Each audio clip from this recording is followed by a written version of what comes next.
Sejam bem-vindos a mais um episódio do E aí Pastor Podcast. Espero que você seja edificado e abençoado com esse episódio. E lembrando que a gente apoia aqui dois projetos muito interessantes, que um deles é o Audição da Bíblia, que são áudios de Bíblia enviados pelo WhatsApp, né, para vários países, para várias pessoas, inclusive tem alcançado países, inclusive do Oriente Médio.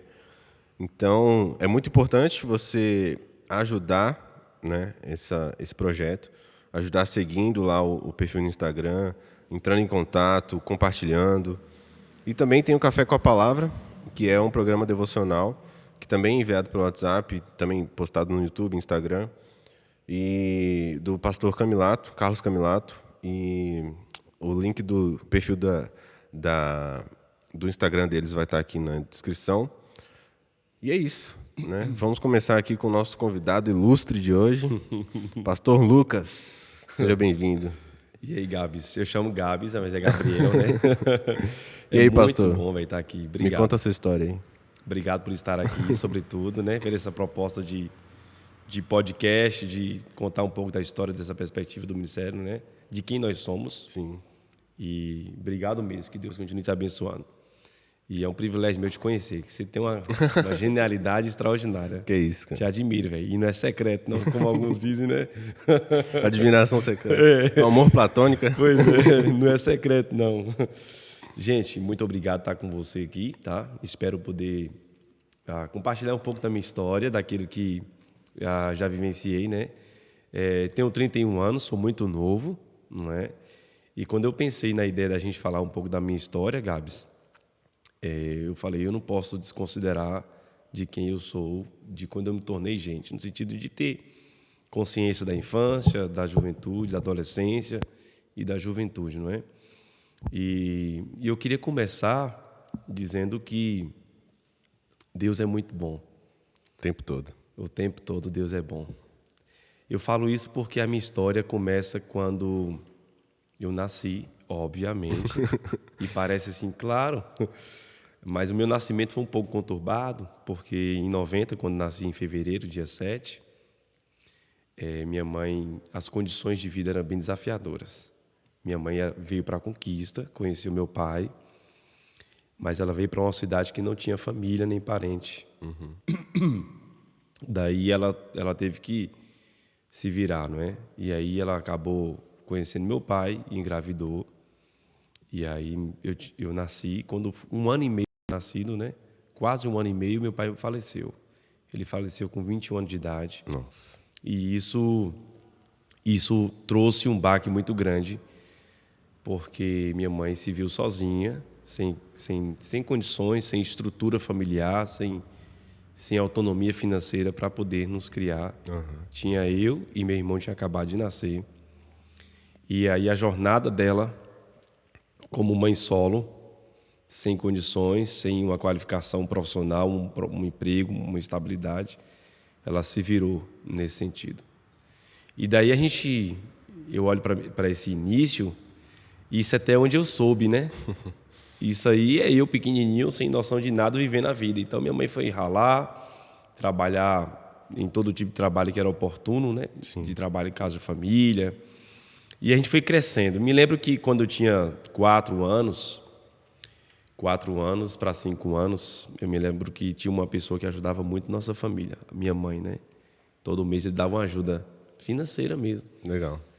Era um homem que conhecia minha mãe, conheceu meu pai, era muito amigo do meu pai, e ele acabou ajudando a minha família. Foi de Deus. Foi de Deus, não é? E daí, eu me lembro que eu procurava esse rapaz todo mês, ia lá pegar esse valor que ele ajudava, nós íamos, eu e meu irmão, e eu pedi uma bicicleta para ele na época. E eu ficava sonhando com essa bicicleta azul, era uma bicicleta que eu queria azul, uma BMX, uma bicicleta bonita. E ele presenteou a gente, e eu me lembro aprendendo a andar de bicicleta. Eu acho massa essa cena, velho, uhum. Porque, olha, quando eu era criança, a gente não tinha condições, só tive essa bicicleta por meio dessa ajuda, né, que foi muito bem-vinda, né, e que Deus usou. E aí eu me lembro que quando eu comecei a aprender a andar de bicicleta, Gabs, eu olhava o povo andando de bicicleta e ficava doido para andar, mas não tinha. E bicicleta era algo muito caro na época. E aí eu me lembro que eu estava parado em frente à casa onde a gente morava. E essa casa que a gente morava, de favor, né? Tinha uma bicicleta parada, aquelas Monarch circular. E o pequenininho só podia andar naquela bicicleta que era grande demais, colocando o pé dentro daquele arco. Não sei se tu já viu. E eu parei em frente essa bicicleta, olhei para ela, meu coração acelerou, me lembro como se fosse hoje. E agora eu ando ou não ando? Será que eu vou saber? Eu já tinha visto os meninos andando de bicicleta. Aí eu peguei, coração acelerado, falei, ô fulano, não lembro mais de quem é a bicicleta. Posso andar? Pode. Aí eu peguei o pé, botei dentro dessa barra circular. E aí como é que eu consegui andar? Quando eu ia com o pé direito afundando, eu subia o pé esquerdo e ficava em pé para poder equilibrar. E quando não, o pé esquerdo eu afundava. Aí eu fui. E eu fiquei assim num sentimento de alegria por andar naquela bicicleta. E sabia que eu não podia ir muito longe, porque era dos outros, era cara, era difícil. Aí eu peguei, dei uma voltinha, voltei, fiquei super empolgado. Falei assim, mãe, eu quero bicicleta. E minha mãe falou assim, eu não tenho condições de dar bicicleta não, meu filho. Você tá doido, é caro demais. Naquela época, bicicleta era como se você tivesse uma moto. Hoje, o custo, sabe? Quem tinha bicicleta, poxa, tinha um ótimo transporte, né? Gente que não tinha condições assim para ter uma bicicleta era assim, você comprava a bicicleta, um carro vinha trazer para você. E ela chegava cheia de proteção, ela chegava cheia daqueles estofados que envolvia o quadro, que você tinha que desmontar, tirar. Era uma coisa extraordinária. E aí, eu me lembro que Clésio, esse homem que ajudava muito a gente, foi uma bênção na minha vida, na minha família. Ele ajudou. A gente comprou uma bicicleta usada, e que para mim era um sonho. A minha bicicleta era azul, tinha umas rodinhas, como é que eu posso dizer, de plástico, que é 5 estrelas assim, né? Que você tem assim, não é raio. E eu me lembro que isso me trouxe muita alegria. Eu fico pensando, Gabs, que embora minha vida foi difícil, não entro em detalhes aqui, não disse nenhum detalhe, mas foi muito difícil, cara. Difícil porque minha mãe não tinha condições nenhuma. Trabalhava em casa de família, muitas das vezes lavava prato para conseguir o almoço para a gente, morava em casa de favor e às vezes muitas vezes a gente dormia em tapete, dormia em situações assim bem difíceis, mas que para mim era algo muito normal, muito natural. E esse sobrepeso, essa responsabilidade, essa consciência era mais da minha mãe, como mãe, querendo prover o melhor para os seus filhos dentro da condição dela. E aí minha mãe tinha a história dela. E aí que eu vim saber agora já mais velho. Minha mãe tinha perdido o pai dela quando eu nasci. Minha mãe perdeu o pai que foi assassinado. Nossa. Ele foi assassinado, morava em Bom Jesus da Lapa. Meu avô tratava a gente muito bem. Ele representava um suporte familiar muito bom para minha mãe, porque ele gostava muito da gente, ele trabalhava, não é? Era alguém que tinha uma estabilidade financeira. E aí, quando ele morre, ele morre assassinado, acusam minha avó de que ela foi quem assassinou meu avô. Meu Deus. Era uma confusão que teve lá de família, que eu não lembro dos detalhes. Então, assim, a minha mãe vai para Bom Jesus da Lapa ajudar a minha avó porque ela foi presa, correr atrás de advogado, porque ela tinha sido acusada, provar que não tinha sido ela. E minha mãe, né, grávida do meu irmão, e eu, recém-nascido. Eu falo tudo isso porque ela viveu um drama muito difícil, um drama assim, muito desafiador. E isso tudo faz parte de quem eu sou hoje, porque ainda que criança a gente não tinha consciência do que estava acontecendo, mas isso era o que compôs ali a meu contexto, meu enredo, né? E aí na década de 90 foi um baque na vida da minha mãe, né? Porque meu avô morreu, ela engravidou de mim, eu recém-nascido, ela viajando para Bom Jesus da Lapa para poder lidar com essas questões familiares. Então meu avô morreu, era um suporte para ela, e aí ela vem para a Conquista novamente, e aí quando ela vem para a Conquista, ela fica um pouco assim, meu pai vai e morre. Nossa. Então esse contexto para minha mãe é muito desafiador, porque minha avó já não era uma pessoa que tinha tanta estrutura, já não era um suporte tão presente, minha avó era bem dura com minha mãe. Minha mãe era muito nova, tinha 18, quando eu nasci, 18 para 19 anos. E então o contexto que eu cresci foi esse da minha infância, né, nesses primeiros anos. Então, nessa labuta de suprir para nós as necessidades, minha mãe lavava prato, fazia serviço doméstico, assumia compromisso com várias coisas para poder conseguir dar o mínimo para a gente, né? Então, muitas das vezes eu me lembro que eu comia café com farinha, muito gostoso, não tenho nada contra, mas era o que tinha e era muito bom. A gente pegava o café, botava farinha dentro, botava manteiga ou então óleo quando não tinha manteiga, para dar aquele gostinho, sabe? Abacate, me lembro que abacate era coisa extraordinária, porque dava em todo lugar, enchia a barriga, eu pegava ali, botava um pouquinho de açúcar, comia. E é gostoso, tá? né? E é gostoso. Então era um luxo. Mas eu me lembro que minha infância foi cercada de muita alegria, Gabs. Sim. Muita alegria, porque eu sempre fui uma criança que não sentia o que estava acontecendo, mas era alegre, muito sorridente. Até hoje, né? Até hoje, é. Eu surro fácil. Então, assim, mesmo em meio a isso tudo, eu fui crescendo dentro das condições que nós tínhamos bem. Uma mãe muito presente, uma mãe muito cuidadosa e uma mãe que foi muito guerreira. E eu louvo a Deus pela vida dela. E aí eu fui crescendo. Quando foi em 95 em diante, que eu tinha mais... Que eu nasci, o ano que eu nasci. O ano que você nasceu? Sim. 95. Pois é, em 95, nós já tinha 5 anos. Eu fui tendo mais consciência, né? E algumas memórias me vêm à mente de brincadeiras na rua, de pega-pega, de brincando ali na rua Bogotá, no bairro Jurema. Quem é de Conquista vai saber. Quem é de Conquista vai saber, né? Conhecido como Rua Torta, popularmente falando, né? E aí, Gabs, eu me lembro da minha infância, crescendo, brincando de gude, brincando de bola. E aí a minha consciência, eu tive uma consciência muito cedo dessa responsabilidade, no sentido assim, de perceber o sofrimento da minha mãe em suprir as nossas necessidades, em trabalhar. E eu me lembro de um episódio uma vez que minha mãe saiu pela manhã cedo, eu fiquei em casa com meus irmãos, que ela demorou muito para chegar, cara. Demorou demais. E aí, quando ela demorou para chegar, que não chegava logo, eu comecei a chorar. Falei, cadê minha mãe? Cadê minha mãe? E nisso morava nessa casa eu, meu irmão, minha irmã, que era recém-nascida, e os irmãos da minha mãe. Que a partir do momento que meu avô morreu, minha mãe meio que assumiu uma responsabilidade do cuidado com seus irmãos também, porque minha avó já não era uma mãe tão presente. Então, meus tios que moravam comigo, a diferença de idade para mim assim, era de 6 anos, 8 anos, 10 anos, né? E eram 2, 3 irmãos. Então, minha mãe cuidava da gente e também dava esse suporte para os seus irmãos, né? Que na época moravam 3 com ela, né? E minha avó era muito dura. Minha avó era muito... Não era aquela avó assim, ô meu netinho pra cá, meu netinho pra lá. Minha avó era dura pra caramba. Inclusive com minha mãe. Então, aí quando eu me lembro que quando ela demora de chegar, eu começo a chorar desesperadamente. Cadê minha mãe? Aquele medo de perder a mãe. E me bateu assim, aquele sentimento assim. Eu falei, nossa, velho, cadê minha mãe que não chegou ainda? Falei, será que aconteceu alguma coisa com ela? E aí ela chegou no final do dia, falei, mãe, que demora foi essa? E eu chorando, berrando, e ninguém fez eu calar. Meus tios tentando me parar, fazer eu chorar. Falei, calma, ela vai chegar.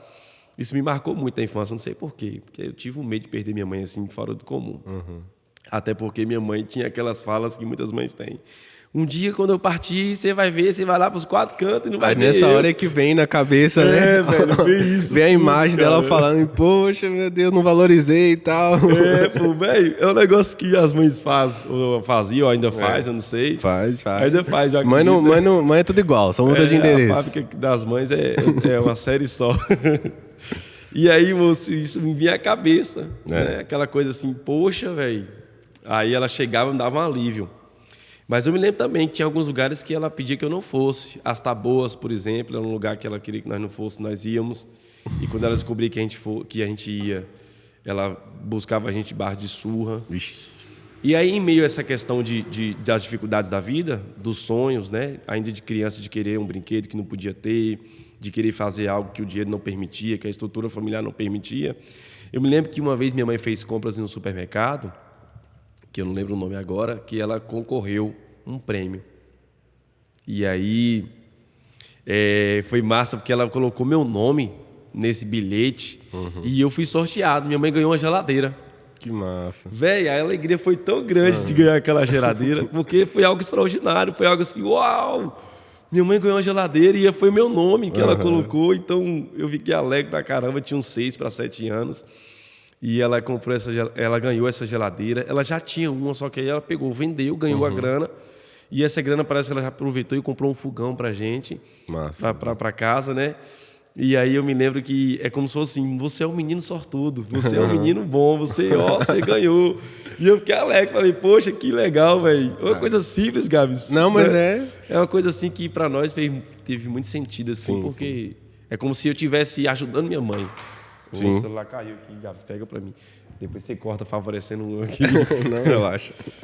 Era como se fosse assim, na loteria. Sim. Naquela época as coisas muito difíceis, né? Muito desafiadora. Mas eu me lembro disso. E às vezes a gente participa dessas coisas assim, né? De sorteio e tal, mas nunca espera ganhar. Até e hoje sempre é assim. espera que não vai ganhar. Que não vai ganhar. Quando eu falo desse momento da minha infância, é porque isso me compõe, sabe? Isso faz parte de quem eu sou hoje. Isso faz parte da minha formação. O enredo da minha família, as dificuldades que nós enfrentamos, as alegrias também. As alegrias, né? Os momentos bons, os momentos difíceis. Minha avó, como eu disse, foi uma pessoa que teve muita dificuldade, porque depois que meu avô morreu, minha avó casou com um homem, né? E isso trouxe uma experiência muito ruim, porque ela acabou envolvendo com drogas, começou a usar maconha, começou a usar outras coisas. E me lembro que nesse período de 7 para 8 anos ela me levou para um lugar para pegar droga. E engraçado que minha mãe já sabia, minha mãe falou assim, fica atento com sua avó, ainda criança. E aí eu fui e falei, quando eu cheguei em casa, falei, mãe, eu vi minha avó pegando um negócio estranho, um negócio branco, mãe. Aí minha mãe brigou lá com minha avó lá, eu me lembro disso, né? E daí, Gabs, minha mãe, nesse contexto aí, lidando comigo, com meu irmão, com minha avó, no cuidado para com ela também, no sentido assim, envolvendo com pessoas assim, com quem ela se relacionou, né? Aí aconteceu algo extraordinário na vida da minha mãe. Saiu uma bonificação, se é assim que pode dizer, da morte do meu pai. Meu pai morreu nas circunstâncias de uma festa que ele foi do Micareta. Nossa. Em Barra do Choça. Voltando de lá bêbado, ou seja lá como, eu não lembro o detalhe disso, ele pegou carona em um caminhão. Esse caminhão levou mais de 80 pessoas em cima. E era um caminhão de calcário, muito pesado. Esse caminhão veio de lá porque o cara que estava dirigindo foi para lá divertir. Estava passando pela cidade e voltando esse caminhão virou. E meu pai, na época, trabalhava na Superlá, um supermercado muito, muito grande na época, um mercado a nível nacional. Fazia parte de um grupo nacional. E aí, depois de 96, 98 em diante, minha mãe ganhou alguma coisa do INSS, sacou? E daí, cara, ela ganhou um valor de 3 mil, foi 4 mil reais, não me lembro na época, e isso foi suficiente para ela comprar um terreno. Que massa. Um terreno onde é hoje o Boa Vista, perto do hospital de base, ali perto, né? E aí foi bom, porque ela comprou o terreno, de imediato ela construiu. Só que foi uma construção assim, cara. Levantou as paredes, fez alguns cômodos para a gente dormir, e aí, quando viu que não tinha como fazer mais nada, mudamos para lá. E quando a gente mudou para essa casa, não tinha porta, não tinha janela. Aquela música que a gente conhece, né? Era uma casa muito engraçada, não tinha nada. E aí a gente mudou para lá, velho. A gente não tinha distribuição de água. A água chegava ali na frente, no registro ali da frente, que não tinha muro de proteção, aquele muro que traz privacidade. A gente pegava a água ali e fazia de se servir. Então, pouco a pouco, minha mãe trabalhando, ela conseguiu o recurso do INSS, que é pensão, né? De mensalmente ganhar ali um salário mínimo. Isso trouxe um pouco de fôlego para a gente. E aí ela, pouco a pouco, foi fazendo a casa, foi colocando janela, foi colocando porta. E é incrível porque, nesse processo, eu vi o cuidado de Deus com a gente. O cuidado de Deus em nos proteger. Uma casa que não tinha porta, não tinha janela, estava suscetível a ladrão, estava suscetível a alguém fazer algum mal. E lá, nesse bairro, não tinha casa nenhuma. Tinha poucas casas. Era um bando de mato. E ali era muito perigoso nesse sentido, né? Era um bairro que estava crescendo ainda, que é o bairro conhecido como Jardim Guanabara, que hoje é Boa Vista. E aí eu vejo o cuidado de Deus em nos guardar não é? E nos livrar. E a gente saía nesses matos caçando lagartixa, caçando passarinho. Só que a gente podia matar, não. Se matasse, minha mãe falava que nós ia engolir com pena e tudo. Nossa. Minha mãe era bem dura nesse Ela sentido, era assim. tipo a Rochelle, né? Isso, do Todo Mundo Odeia o Chris. Se você matar o passarinho, se eu soubesse, vocês vão engolir com pena e tudo. Então a gente matava só lagartixa e saía nesses matos caçando maracujá. Tinha um maracujá que a gente chama maracujá do viado, que a gente fala assim, né? Que é do mato, que ele é bem gostoso, bem forte. Uhum. A gente pegava esse maracujá e botava em um copo, amassava aquele maracujá, botava um pouquinho de sal, um pouquinho de água e tomava. Aquilo ali embebeda, velho. Vixe. E botava um pouquinho de limão, virava uma espécie de batida, a gente dizia que era uma espécie de batida. E aí a gente tomava aquilo ali à tarde, brincava, batia resenha, brincava de badoque, de tira o alvo. E o muro tinha um muro no fundo da casa, depois que ela levantou, que a gente ficava atirando com badoque para derrubar a lata, para derrubar, tira o alvo, né? Uhum. Foi uma infância muito gostosa depois que a gente mudou para esse lugar, para esse bairro, né? Porque a gente curtiu no sentido assim, temos a nossa casinha, a gente começou a melhorar pouco a pouco de vida, né? Mas, paralelo a isso, tem algo muito importante. Meus tios, meu tio, o irmão do meu pai, que eu tenho muito apreço, muito carinho, ele é e é até hoje católico. Então, eles eram meus padrinhos. Naquela época era muito comum eu ser apadrinhado, né? A fulano de tal é seu padrinho. O padrinho representava o quê? Na falta da mãe, aquelas pessoas ali podem cuidar de você, podem contar com elas, são responsáveis. E eles me catequizaram. Não é? Me catequizaram. Eu me lembro que, enquanto eu morava ainda no Jurema, eu participei de alguns programas que ajudavam pessoas em fragilidade, né? Sentido assim, que não tinha condições. Eu participei da Pastoral do Menor. E na Pastoral do Menor, você ia para lá, depois que você ia para a escola, você passava a tarde lá. Lá tinha comida, isso era muito bom. A gente não comia tão bem assim, né? Então lá tinha comida, lá tinha programa de assistente assim, de dentista que ia lá ensinar a escovar os dentes, aplicação de flu, esses programas que existem por iniciativa de igrejas, né? Por iniciativa do município muitas vezes. E era pela igreja católica Rainha da Paz, que fica no bairro Jurema, se não me engano, ali perto do Dizep. Não sei se o nome é esse. Mas essa igreja foi um instrumento de Deus na nossa vida. Muito bom. Então lá nós tinha catequese, a gente tinha o estudo da Bíblia, a gente tinha o futebol, a gente tinha várias coisas que era aplicado ali e tinha várias crianças ali no mesmo contexto de vida, né? Sim. E aí, Gabs, eu me lembro que ali eu fiz a catequese e fui batizado na igreja católica eu acho que eu tinha 7 anos. Dali, desse contato com Deus, desse contato com a palavra de Deus, começou a surgir algo no meu coração, que ainda criança, de que eu precisava agradar a Deus. Que massa. Então eu comecei a ler a Bíblia pensando assim, vou agradar a Deus aqui lendo a Bíblia. Aí quando eu lia um capítulo, criança, cara, era como se, Deus está gostando, que legal. Deus está gostando, então estou agradando a Deus, eu estou feliz porque eu estou agradando a Deus por ler a Bíblia aqui. E eu, na verdade, percebia Deus me chamando. Eu percebia Deus se comunicando comigo. Que hoje, nesse entendimento que eu tenho hoje, eu percebia a espiritualidade da forma como fomos criados no princípio de Gênesis capítulo 1, que fala que Deus fez a sua imagem e semelhança. Eu vi essa espiritualidade ela crescendo ainda na infância e Deus me despertando e eu despertando Deus no sentido assim, estou aqui, quero te agradar. E aquela o coisa início dessa relação mesmo, essa né? Relacionamento, né? Isso. E eu me lembro que eu rezava, era o que eu tinha acesso. Sim. A oração do Santo Anjo Protetor, que a ti me confiou a piedade divina, sempre me rege, me guarde, me governe, me ilumine. Amém. E eu recitava isso todo dia. Todo dia. Aquilo ali era a oração que eu sabia fazer. E engraçado, porque marcou muito. Às vezes eu orava a Deus por minha mãe, rezava pedindo a Deus por minha mãe, por aquilo que eu via, mas havia um desejo no meu coração de agradar a Deus. Me lembro como se fosse hoje, ainda criança, morando no Jurema, ainda não tinha ido para essa casa nova. Para essa casa nova eu fui em cerca de 98 para 99, só para saber um pouco na linha do aí, tempo, né? do tempo aí. E aí, ainda no Jurema, eu pegava a Bíblia ali e ficava feliz. Aí quando eu fui me batizar, era coisa extraordinária. Através da pastoral do menor, né? Do meu tio Francisco, minha tia Ângela, pessoas maravilhosas na minha vida, meus padrinhos. Eles foram esse suporte, esse caminho, né, junto à igreja, a pastoral do menor. Então, ali eu fui catequizado, e eu me lembro que quando a gente foi se batizar, todas as crianças tinham que vestir de branco, e a gente ensaiava como seria aquele batismo, porque era eu e uma ruma de criança. Velho, foi massa demais, porque eu me lembro que eles fizeram balões brancos e colocaram gás hélio para que a gente, em algum momento da cerimônia lá, soltasse esses balões e eles subissem. Que massa. E aí isso me marcou, eu me lembro disso. E aí eu fui batizado, beleza. Quando eu fui batizado,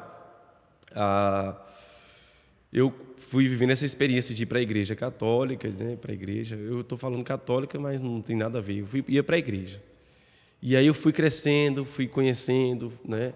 E aí quando eu me mudei para o bairro novo, eu me distanciei um pouco, porque era um bairro novo, eu morava distante, era longe pra caramba. E eu me recordo que eu estudava na escola Rotary Club, que fica no Jurema, mas eu tinha mudado para outro bairro. Continuei estudando nesse Rotary Club, que fica no bairro Jurema, fazendo ali a 3ª série, 4ª série. E eu me lembro algo, eu vou misturar tanta coisa aqui, Gabs, não, fica à vontade. mas enfim. Eu me lembro que quando eu estava estudando a 2ª série, eu perdi 2 anos na 2ª série. Por que eu perdi? Eu tive muita dificuldade de aprender a ler. Os meus tios, que ficavam na casa de minha mãe, eram muito sem paciência.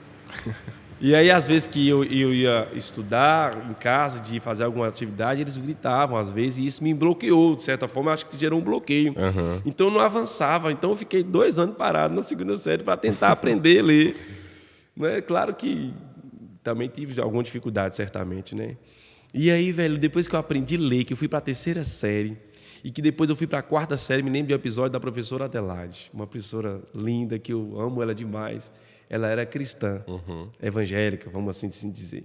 E todos os dias, chegava na escola, cantava um hino nacional, e quando a gente entrava dentro da sala de aula, ela orava e pedia a gente para ler os Salmos 91. Nossa. Todos os dias nós líamos os Salmos 91. Velho, isso... E eu ficava assim, eu criei um apreço para aquela professora, que ela gostava de mim, gostava dos alunos, mas conhecia minha mãe, tinha uma amizade com minha mãe, conhecia o meu tio, um dos tios meus, Hamilton, que ia me levar na escola de vez em quando. E aí gerou uma amizade familiar. E ela foi sendo uma influência para mim também na espiritualidade. Massa. E ela, na simplicidade ali, como evangélico, como aquela professora que evangelizava os alunos, fazia a gente todo dia.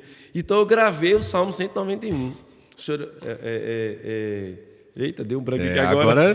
Você falou que gravou, então precisa falar agora. Pois é. Que fala do Salmo 91, né? 91. Agora, deixa eu abrir aqui. Que Não, fica em paz. Fica em paz, não precisa provar. Não, tranquilo. Não precisa provar, não. E aí eu me lembro que todo dia que ela tinha que pedir a gente para poder falar do Salmo 91. E eu falava ali. Só que aí ela começou a me despertar para a Bíblia, ler na Bíblia melhor, compreendendo a Bíblia, né? E aí aconteceu que ela começou a cantar algumas músicas. Tem uma música que eu cantava lá, que ela pedia para a gente cantar, e era uma apresentação que ia ter na escola. Uma música de Kleber Lucas. Meu Jesus maravilhoso é, minha inspiração a prosseguir, e mesmo quando tudo não vai bem, eu continuo olhando para ti. Desculpa aí, eu não sou cantor profissional, não. E aí, Gabs, ela pediu. Pior que a gente tá gravando aqui de manhã, e aí. Porque o Lucas canta, né? Mas a gente tá gravando de manhã e a voz, né? Vão perdoando aí. Perdoe mesmo. E aí eu me lembro que ela pedia para cantar essa música. E aí a gente cantava, teve uma apresentação na escola, a gente fez. E me lembro dela perguntando: você é o quê, Lucas? Você é católico ou você é evangélico? E eu me lembro que na época eu respondi assim: sou católico. Ela se entristeceu, não sei se ela se entristeceu, sei lá o que for, mas isso me marcou como se ela tivesse ficado, eu tivesse magoado ela. E ao mesmo tempo me trouxe uma dúvida de quem eu era ou de que igreja eu ia, mas eu era católico. Porque ao mesmo tempo você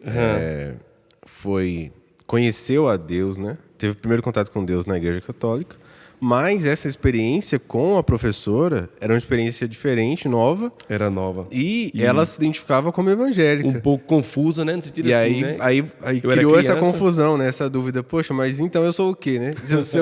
Sim. Meu primeiro contato foi com o católico, mas eu me identifico também com a professora que é evangélica. Então... E eu, criança, normal, né? Fica A criança fica querendo agradar um, agradar outro, porque às vezes eu me via assim, querendo agradar, né? E aí, Gabs, eu acho que ela foi muito importante também nessa espiritualidade.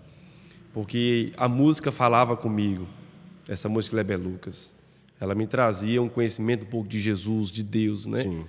E esse salmo que ela lia também. Então, isso foi muito importante, não é? Foi muito importante para mim, isso me despertou. Aí, quando eu mudei para o bairro novo, que minha mãe comprou a casa lá, eu continuei indo para a escola, e aí eu ia de bicicleta, minha mãe levava eu e meu irmão na bicicleta só. Ela trabalhava na época no Correio, se eu não me engano. Eu acho que foi nesse ano mesmo. E o Correio tinha uma bicicleta que ela podia usar, que era para os carteiros usar. Aí tinha na frente, como se fosse uma pazinha, tinha no meio, né, em cima do quadro, e tinha atrás. Então ela levava eu, meu irmão e minha irmã pra escola. Era o carro da família.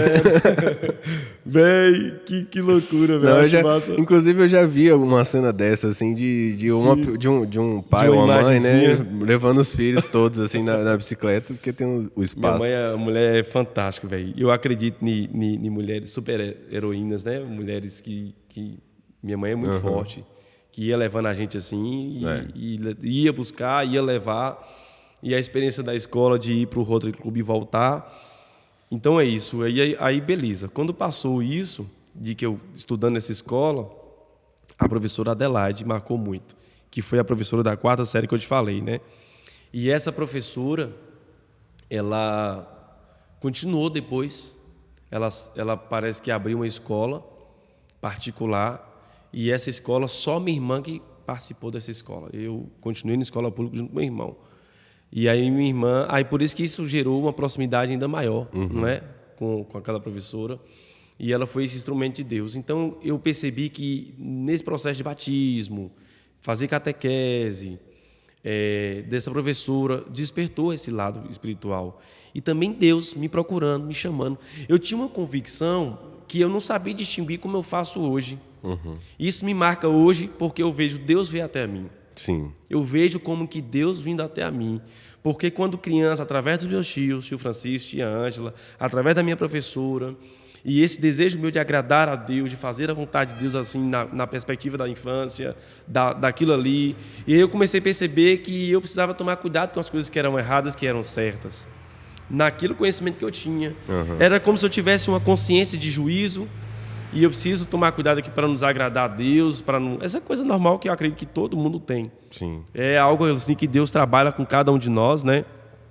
Com todas as pessoas. E aí eu peguei e comecei a caminhar. Aí, quando eu estava já com 11 anos, 11, 12 anos, eu comecei a fazer o crisma. O crisma é um processo que antecede a primeira comunhão. E essa primeira comunhão você faz 2 anos. Você faz o crisma 2 anos. Comecei a participar de um grupo de jovens da Igreja Católica que estava estudando o crisma, não é? E aí eu ia todos os domingos pela manhã fazer esse crisma. Lá estudava a Bíblia e a gente ia todo domingo preparando para a primeira comunhão. Então essa experiência, não é? Essa experiência foi me levando a um aprofundamento ainda maior do conhecimento da Bíblia. Aí, velho, eu comecei a ter um bocado de conflito. Porque eu já tinha consciência, eu era um pré-adolescente, e aí eu comecei a conhecer outras coisas.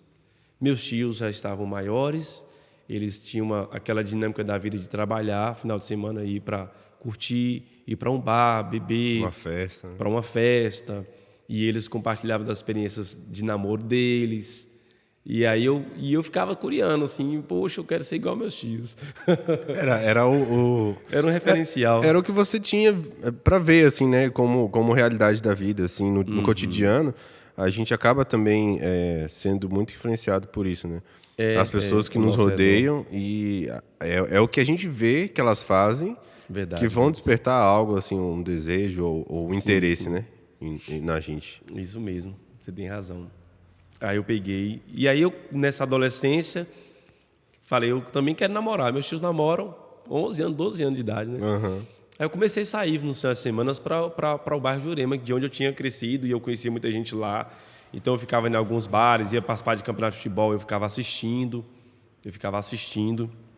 Aí comecei a dançar pagode, gostava de dançar pagode porque era bonitinho e tal. E nisso eu gostava muito de dançar, porque ainda na infância, nessa rua Bogotá, o pessoal fazia barracão na época de São João. E aí eu ia dançar com meu irmão ainda criança. As pessoas achavam bonitinho e eu ia dançar forró, ficava dançando forró. Eu me lembro, velho, que a gente soltava bomba, normal, toda criança solta. E geralmente minha mãe só comprava roupa uma vez por ano. Ou era no São João ou era no Natal. Ou era 2 vezes, eu não me recordo agora necessariamente.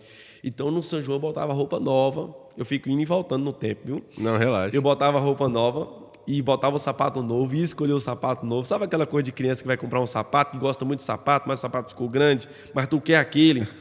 E aí minha mãe ia testar. Às vezes eu pegava o dedão, levantava para dar a impressão que estava no jeito.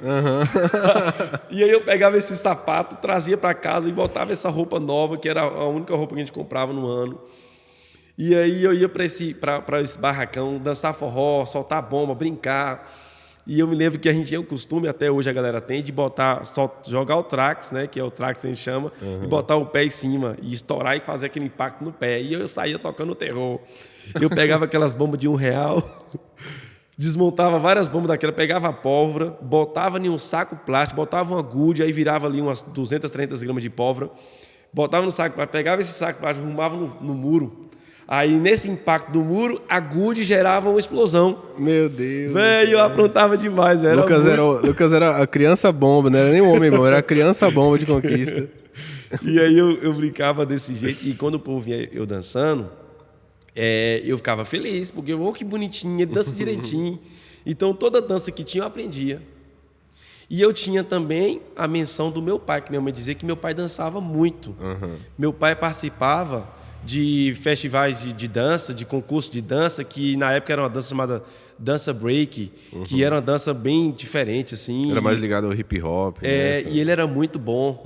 Ele ganhava vários concursos em então todo tá tipo sangue, de dança. Né? E minha mãe também dançava junto com ele e passava com ele. Massa. Então era um cara desenvolto. Então eu falei, eu gosto de dançar, então essa foi boa.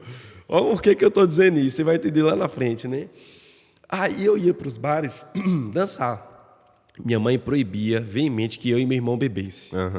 Ela falava assim, vocês só irão beber quando vocês tiverem 18 anos de idade. Beleza. Então não podia beber, mas eu ia dançar. E aí ficava com meus tios ali, dançava parangolé, piscirico, umas bandas de pagode bem antigas que estavam na época no auge. Limão com mel, esses caras assim. Limão com mel era mais sofrência nos dias de hoje, né? Foi boa a sofrência. Ô, Gabs, aí eu fui desenvolvendo, fui crescendo, ia para os bares, comecei a dançar. E aí teve uma época que eu comecei a estudar na escola polivalente, já era o ginásio. No polivalente eu me soltei. Soltei por quê? Quando eu falei que eu tive dificuldade de aprender a ler na 2ª série, que eu fui para a 3ª série e para a 4ª série, eu ressaltei a influência dessa professora Adelaide para mim. Mas teve uma situação que aconteceu comigo, se não me engano, na 3ª série. Isso me marcou. A professora pediu que eu saísse da sala, saísse e fosse chamar os meus colegas no pátio para vir para a escola. Quando eu estava indo no processo de chamar os meus colegas, eu não sei porque isso vai fazer sentido futuramente. Eu me lembro que no processo de eu ir chamar meus colegas, eu ficava treinando como é que eu ia chamar meus colegas. A professora está chamando a vocês para ir para a sala. E aí eu percebi que eu estava preocupando que a minha fala fosse formal, não sei por quê, porque o ato dela pedir que eu chamasse meus colegas era como se eu tivesse uma responsabilidade, eu tivesse que fazer com o máximo de responsabilidade, de formalidade.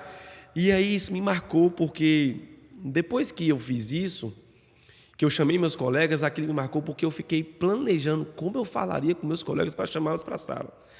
Aí isso marcou a minha fala, isso marcou a oratória. Isso marcou a necessidade de eu aprender a falar bem. Sim. E de comunicar bem.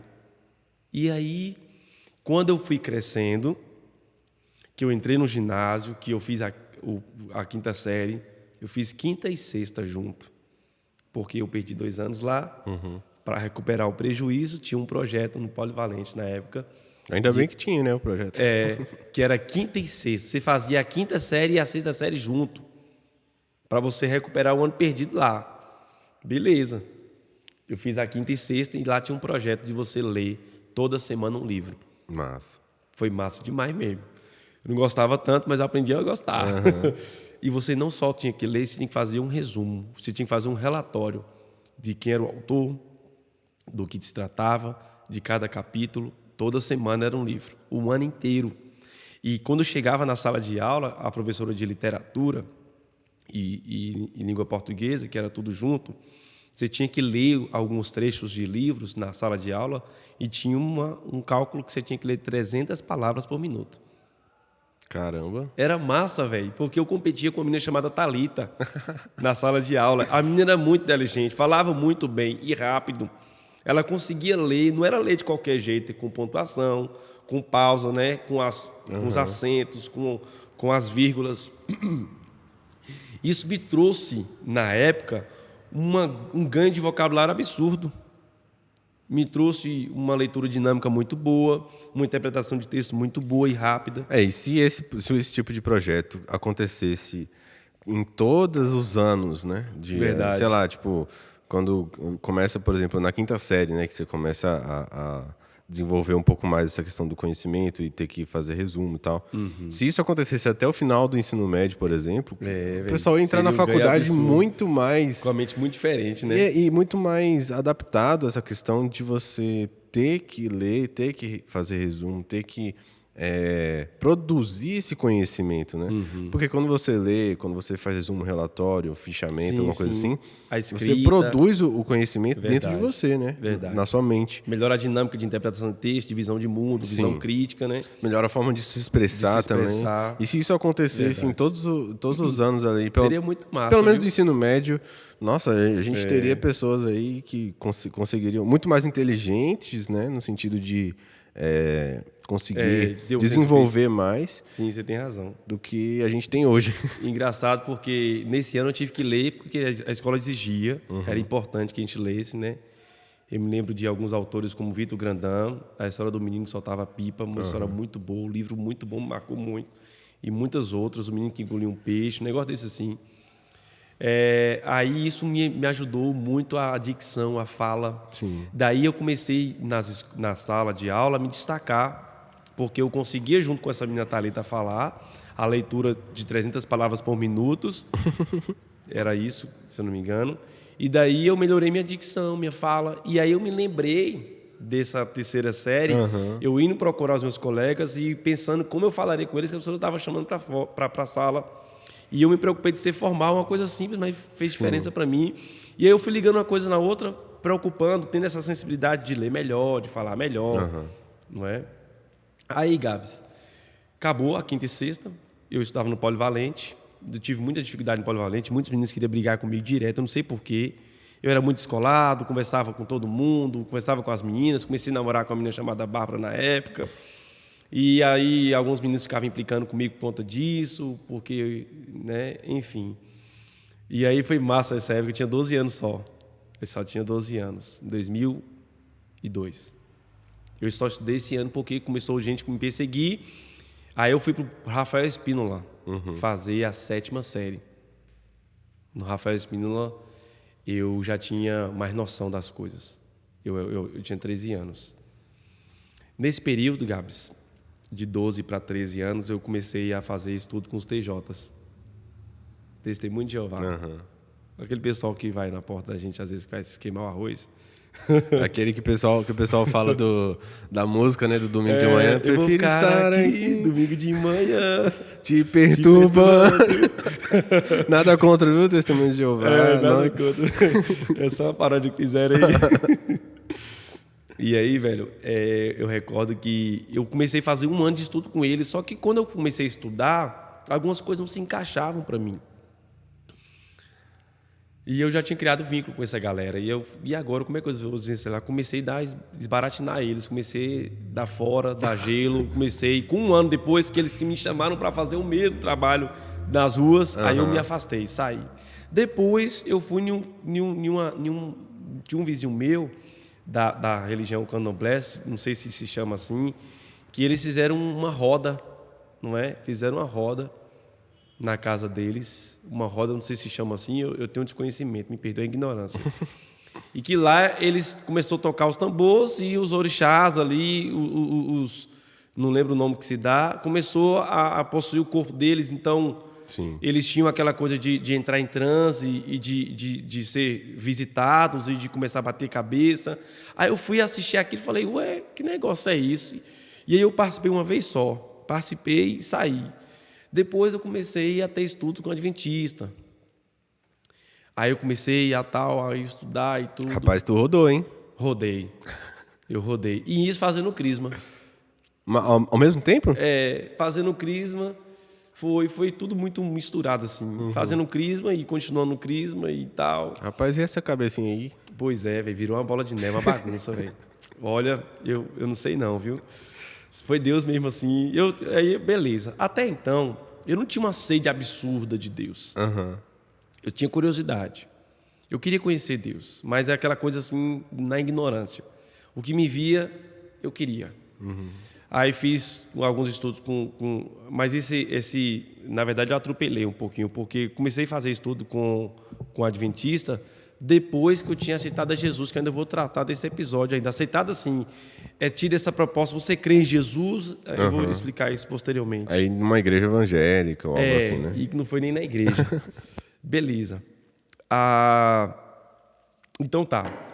Aí eu comecei a fazer isso tudo com os TJs. Depois eu percebi que tinha muita coisa que não batia, aquela ideia de não poder doar sangue, se alguém estiver morrendo, você não pode doar sangue, aquilo me chocou. Falei, oxe, negócio errado, isso quer dizer que meu irmão estiver precisando de mim, ou minha mãe, eu vou... Aí eu peguei e falei, não quero não.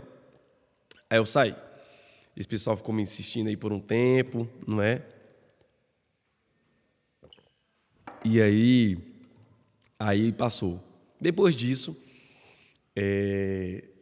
e eu nesse paralelo aí com meus tios, indo pro bar, e ficar dançando lá e tudo mais, e de começar a namorar muito cedo, com 12 anos.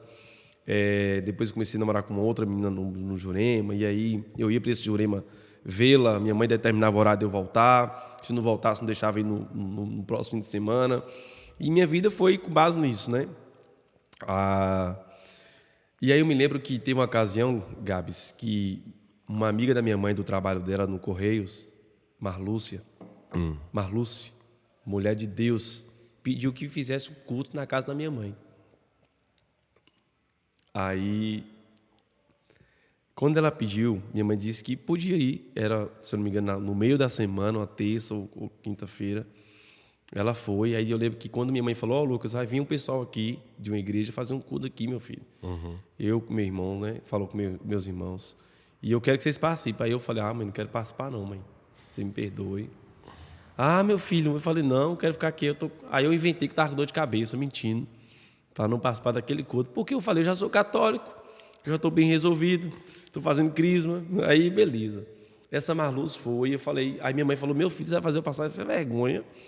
Como é que a mulher vem na nossa casa aqui e os filhos ficam tudo no quarto? Aí eu participei, Gabs. E conversa vai, essa mulher vem com várias... Foi ela e mais 3 pessoas. Um total de 4 pessoas, se não me engano. E daí eles começaram a fazer o culto, cantar música. Eles eram da igreja quadrangular. Uns eram da quadrangular, outros eram da igreja Betel. Era um grupo de pessoas que se misturava ali.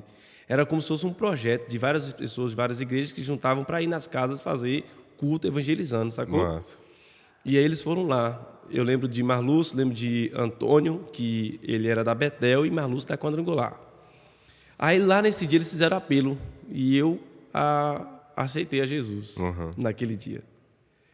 Sem muita consciência, sem muito entendimento. Na sua casa? Na minha casa, no culto lá em casa. Sem muito entendimento do que era aquilo. Então eu peguei, aceitei Jesus. Aí eles falaram assim, então bora na Betel, vamos lá na Betel, vamos conhecer, que aí já foi Antônio. Bora, fomos. E aí quando eu cheguei na Betel, algo muito novo, igreja diferente, liturgia diferente, gente diferente. E chegando lá, eu me lembro que o culto começava às 5 horas, você tinha escola bíblica, depois da escola bíblica tinha um intervalo de tomar um cafezinho, tinha um mingau. Um mingau de tapioca, eu não lembro o nome, e eu gostava, velho. E aí eu comecei a ir por causa desse mingau. É sempre assim, é sempre assim. Por isso que toda velho. atividade de criança tem que ter lanche. Tem que ter lanche, fica a dica A aí. criança, adolescente come mais, né? Mas aí dá mais prejuízo. Mas criança. Eu toda já tinha atividade já tem uns que 12, ter- 13 anos, né? 13, 14 anos. 14 anos, na verdade, em diante. Mas eu gostava de comer, porque eu falava, velho, é gostoso demais. Então aquilo me atiçou. E eu me lembro que eles fizeram o apelo. Quando eles fizeram o apelo, eu me lembro nitidamente quem queria citar Jesus, né, e tal. E eu fiquei com o olho aberto e o olho fechado olhando para minha mãe. Falei, se minha mãe levantar a mão, levanta a mão. Aí minha mãe levantou a mão, eu falei assim, eu também aceito. Vou junto. O pessoal fica resenhando comigo porque eu aceitei Jesus no mínimo umas 4 vezes. Aí depois você entendeu que tem que aceitar todo dia. Tem que se converter todo dia. Aí beleza. Aí eu aceitei Jesus e dali eu comecei a ir para a igreja junto com minha mãe ali, eu e meu irmão. A Betel, né? E comecei a deixar aquele crisma. Eu achei que o crisma não tinha mais sentido, porque eu tive um embate. O embate foi: ou eu levo a Deus sério e vou seguir aqui sério, ou eu vou continuar fazendo crisma e vivendo a vida de qualquer jeito. É porque você, na verdade, você tinha esse entendimento que se você continuasse no crisma, era uma realidade, era um estilo de vida diferente de você ir para Betel e talvez aprender mais de Deus ali, né? Porque tinha escola bíblica e tal. Isso. Então, você tinha essa noção são realidades diferentes, eu tenho que escolher sobre isso, né? Não, claro que a gente não está falando contra a Igreja Católica aqui. Não, sem dúvida. Mas realmente até dentro da Igreja Evangélica, tem muito crente que acha que por vir à igreja, né, ou por que é suficiente, ou né? por fazer algum serviço na igreja, alguma ação social, ele pode fazer o que ele quiser da vida dele depois disso, né? Tipo, durante a semana. E era justamente esse embate que você estava, né, na época. Isso, você colocou bem colocado, porque foi aquela coisa, pô, eu tô fazendo crise, não tô indo pro bar, tô pegando as amigas, tô fazendo isso, tô fazendo aquilo. Então, eu falei, eu quero uma coisa séria com Jesus. E eu sabia que estar em uma igreja evangélica me requeriria uma responsabilidade maior de compromisso com Jesus. Porque você via isso nas pessoas também. Eu vi isso nas pessoas, sabia que a lei dos crentes era mais severa, que nem alguns dizem. Verdade, eu vi isso. Que a lei dos crentes é mais severa, você não podia fumar, não podia beber, não podia transar, você não podia fazer nada disso, sacou? Então eu falei, eu quero isso. Comecei. E aí eu comecei cambaleando, né, Gabs? Sempre, né?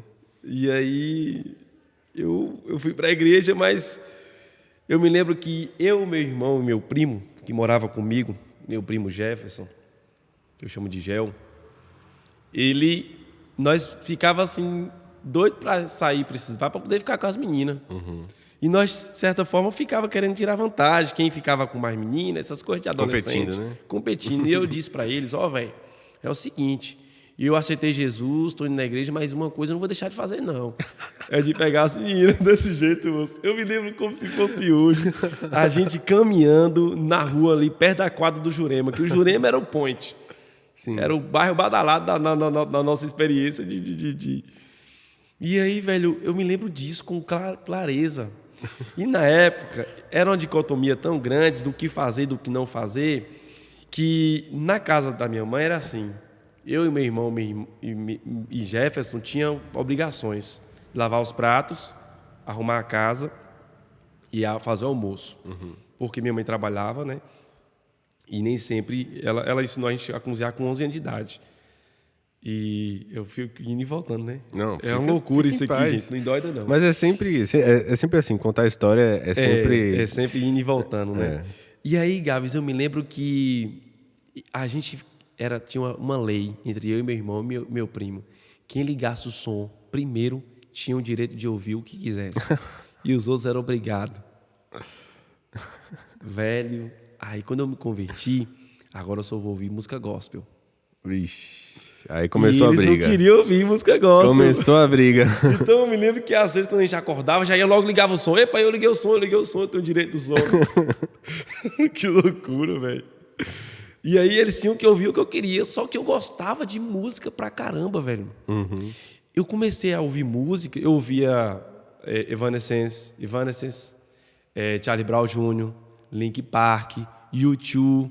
Eu gostava de ouvir RPM. RPM são bandas, né, que eram rock. Gostava de ouvir Michael Jackson.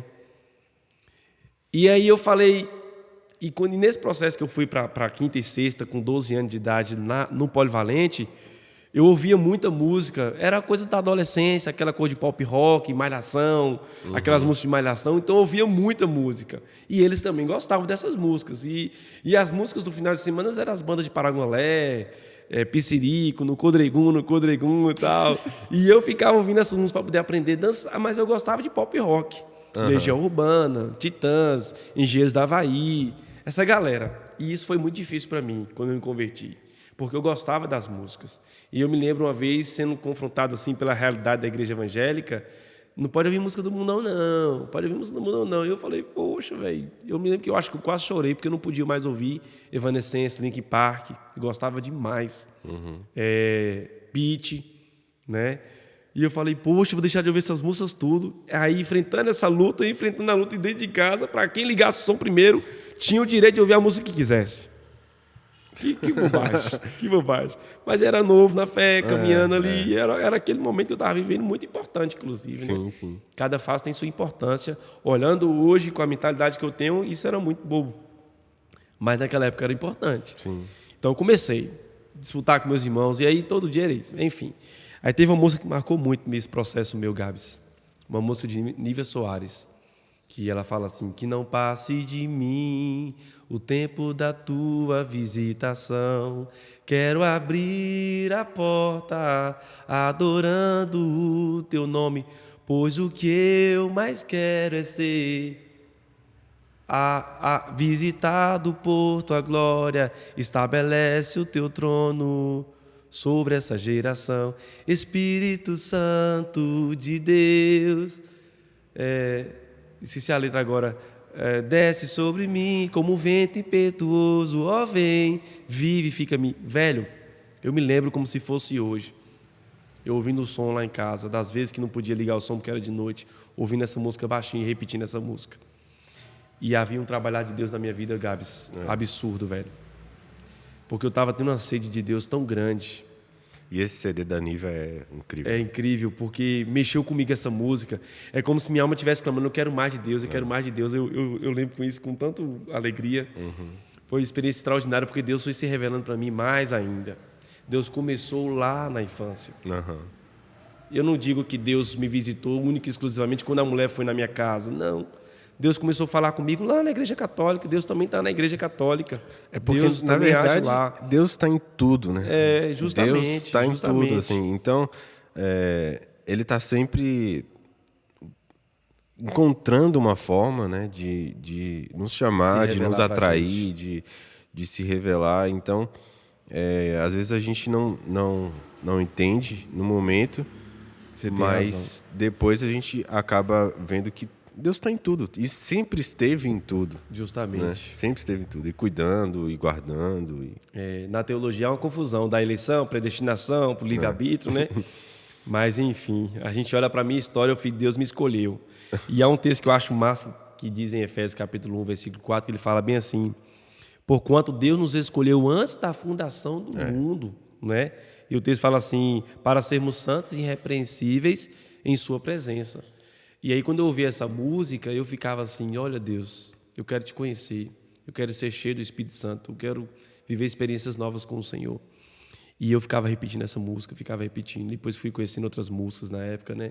E nessa guerra lá em casa, de quem ligasse o som primeiro tinha direito. Quando eles ligavam, eu ficava chateado, porque eu tinha que ouvir as músicas mundanas, né? E a época não tinha esse negócio de celular, de fone de ouvido, de nada. Não tinha não, justamente. Não tinha condições. E aí, Gabs, o que aconteceu, cara? Aí eu aceitei Jesus, né? Dessa experiência de Marluce e Antônio, e teve outros homens, que eu não lembro mais o nome, que foram em minha casa. E aí eu me lembro que minha mãe começou também a ter outras experiências com Deus. De pessoas que, quando oravam por ela, davam a palavra para ela, e ela sentia que Deus estava falando com ela. E daí quando eu aceitei Jesus pela segunda vez na Betel, que eu falei para tu que eu levantei a mão só porque eu vi minha mãe levantando, depois isso foi tomando uma proporção mais profunda. Aham. Aí eu me lembro que eu fui no show de André Valadão, no Estúdio 54, na Bartolomeu, na Avenida. Não sei se tu conheceu na época, não sei. Não. Acho que essa época eu não tava aqui ainda, não. E nesse show de André Valadão, eu tornei a aceitar Jesus de novo. Já, vai contando aí, gente. Terceira vez. Velho, eu dei trabalho, viu, bicho? Eu demorei pra ficha cair, ô bicho lento. E aí, naquela coisa de André Valadão ministrando, Deus tocou no meu coração assim, eu falei, eu preciso aceitar Jesus de novo. Quem aqui aceita Jesus, tal? Levanta a mão, levantei a mão, veio um grupo de pessoas. Quem é evangélico aí, chega perto dessa pessoa, ora por ela aí e tal. E ali, naquele fervor, foi um dia engraçado, porque eu estava naquele show evangélico, primeira vez que eu fui no show, e eu queria pular, eu queria dançar. E quando eu ia dançar, qual era a dança que vinha na minha cabeça? A rocha. Foi um negócio louco, velho, que quando eu queria dançar, meu corpo ia pra cá e eu pra lá. E Mas... eu, poxa, para, não pode ser isso aqui não. E a música não combinava muito, não combinava, né? O que tá acontecendo? É eu ficava treinando dança em casa de acordo com a necessidade que era tocada. Então eu dançava pagode, dançava rocha. Naquela época a rocha estava em auge. E foi difícil para mim aprender a dançar a rocha, que era um negócio mais difícil, que tinha um molejo assim. Velho, que loucura isso, bicho. Aí eu peguei e eu parava assim, não, você não pode dançar aqui não, isso é pecado, você tá doido, é? Aí eu aceitei Jesus e aí nessa época eu fui para a escola de Irlene Mendonça. Não sei se tu percebeu, eu fiz a 5ª e 6ª série no Poli, fiz a 7ª série no Rafael Espínola, saí do Rafael Espínola porque nesse negócio de conhecer as meninas, de ser descolado, os meninos começaram a me perseguir, me bater. E eu não gostava de brigar, tinha um pouco de medo, e às vezes eu ficava na porta da escola me esperando para me bater. Foi uma loucura, velho. Aí eu saí dessa escola porque eu vi que não dava certo eu continuar ali. E eu estudando com meu irmão 1 ano mais novo que eu, meu irmão era briguento. E às vezes meu irmão causava confusão, eu tinha que defender meu irmão e ao mesmo tempo não brigar e fugir. E teve uma ocasião que meu irmão brigou com um cara jogando bola lá nessa escola. Enfim, meu irmão deu uma pesada na coluna do cara, quase que ele quebra a coluna do cara. Meu Deus. Esse cara tinha um prejuízo e esse cara que saiu procurando, apaziguando esse cara que era amigo meu e dele, e meu irmão para não continuar brigando, né? Aí eu falei disso porque nesse período que eu mudo de escola para a 8ª série, aí eu começo a assumir um pouco essa identidade de evangélico. Mas não era uma coisa ainda muito fidedigna, porque na 8ª série eu ainda estava tendo algumas atitudes ainda equivocadas, né? Do que se esperava de cristão. E aí eu vou crescendo. Aí quando eu vou para a escola do ano, para fazer o 1º ano, eu tenho um choque de realidade, que é a agrotécnica. Eu fui estudar na agrotécnica, que hoje é o CETEP. Na agrotécnica, tinha um grupo de muito grande de gente evangélica lá. E tinha um grupo chamado Aliança Bíblica Estudantil, ABE. Ah, eu já ouvi falar, já. Eles se reuniam lá para nos intervalos, orar e ler a Bíblia, né? Eles cantavam algumas músicas e eu via aquele grupo ali e não me identificava no sentido assim, sou cristão, deixa eu ir lá participar. Aí eu comecei a ir nessa escola dizendo assim, eu sou evangélico, mas disfarçado. E ainda assim... É o 007. É o evangélico agente secreto, né? Até que um dia eu precisei assumir isso. Quando eu assumi isso, eu comecei a ir para a ABE. E na ABE eu comecei a ter experiências muito boas, muito positivas. Comecei a receber uma palavra, comecei a cantar e aquilo me tocava, até que eu comecei a me aproximar do pessoal e aí o pessoal me viu como uma futura liderança. A ABE era assim, a liderança geralmente era de quem fazia o 2º ano ou 3º ano. Daí, no 1º ano, eu não era líder, participava, ia recebendo, Deus ia falando comigo, e no 2º ano eu comecei a assumir a responsabilidade da liderança. Comecei a ajudar a liderança, assumir ainda não. Comecei a ajudar. E aí eu comecei a orar, levar a palavra, cantar, tocar violão, né? Isso já tinha sido antes do violão. E aí eu ia lá tocar e tudo mais. O que aconteceu? Comecei a liderar aquele grupo no 3º ano. Como eu fazia técnica informática, no 3º ano tinha mais 1 ano ainda. Então 3º e 4º ano todinho. E eu acho legal porque isso me trouxe uma grande consciência do que era ser cristão e desse compromisso que eu tinha com Jesus, e Deus me permitir ser transformado por Deus. E Deus já estava fazendo a obra na minha vida já, né? Sim. Aí, beleza. Aí, velho, eu falo muito, né, velho? Não, Não sei nem como é que tá o tempo aí. Não, tá de boa. A Beleza. gente ainda tem mais 1 hora ainda. Eita, glória. Aí, o que aconteceu, Gabs? Eu comecei a liderar.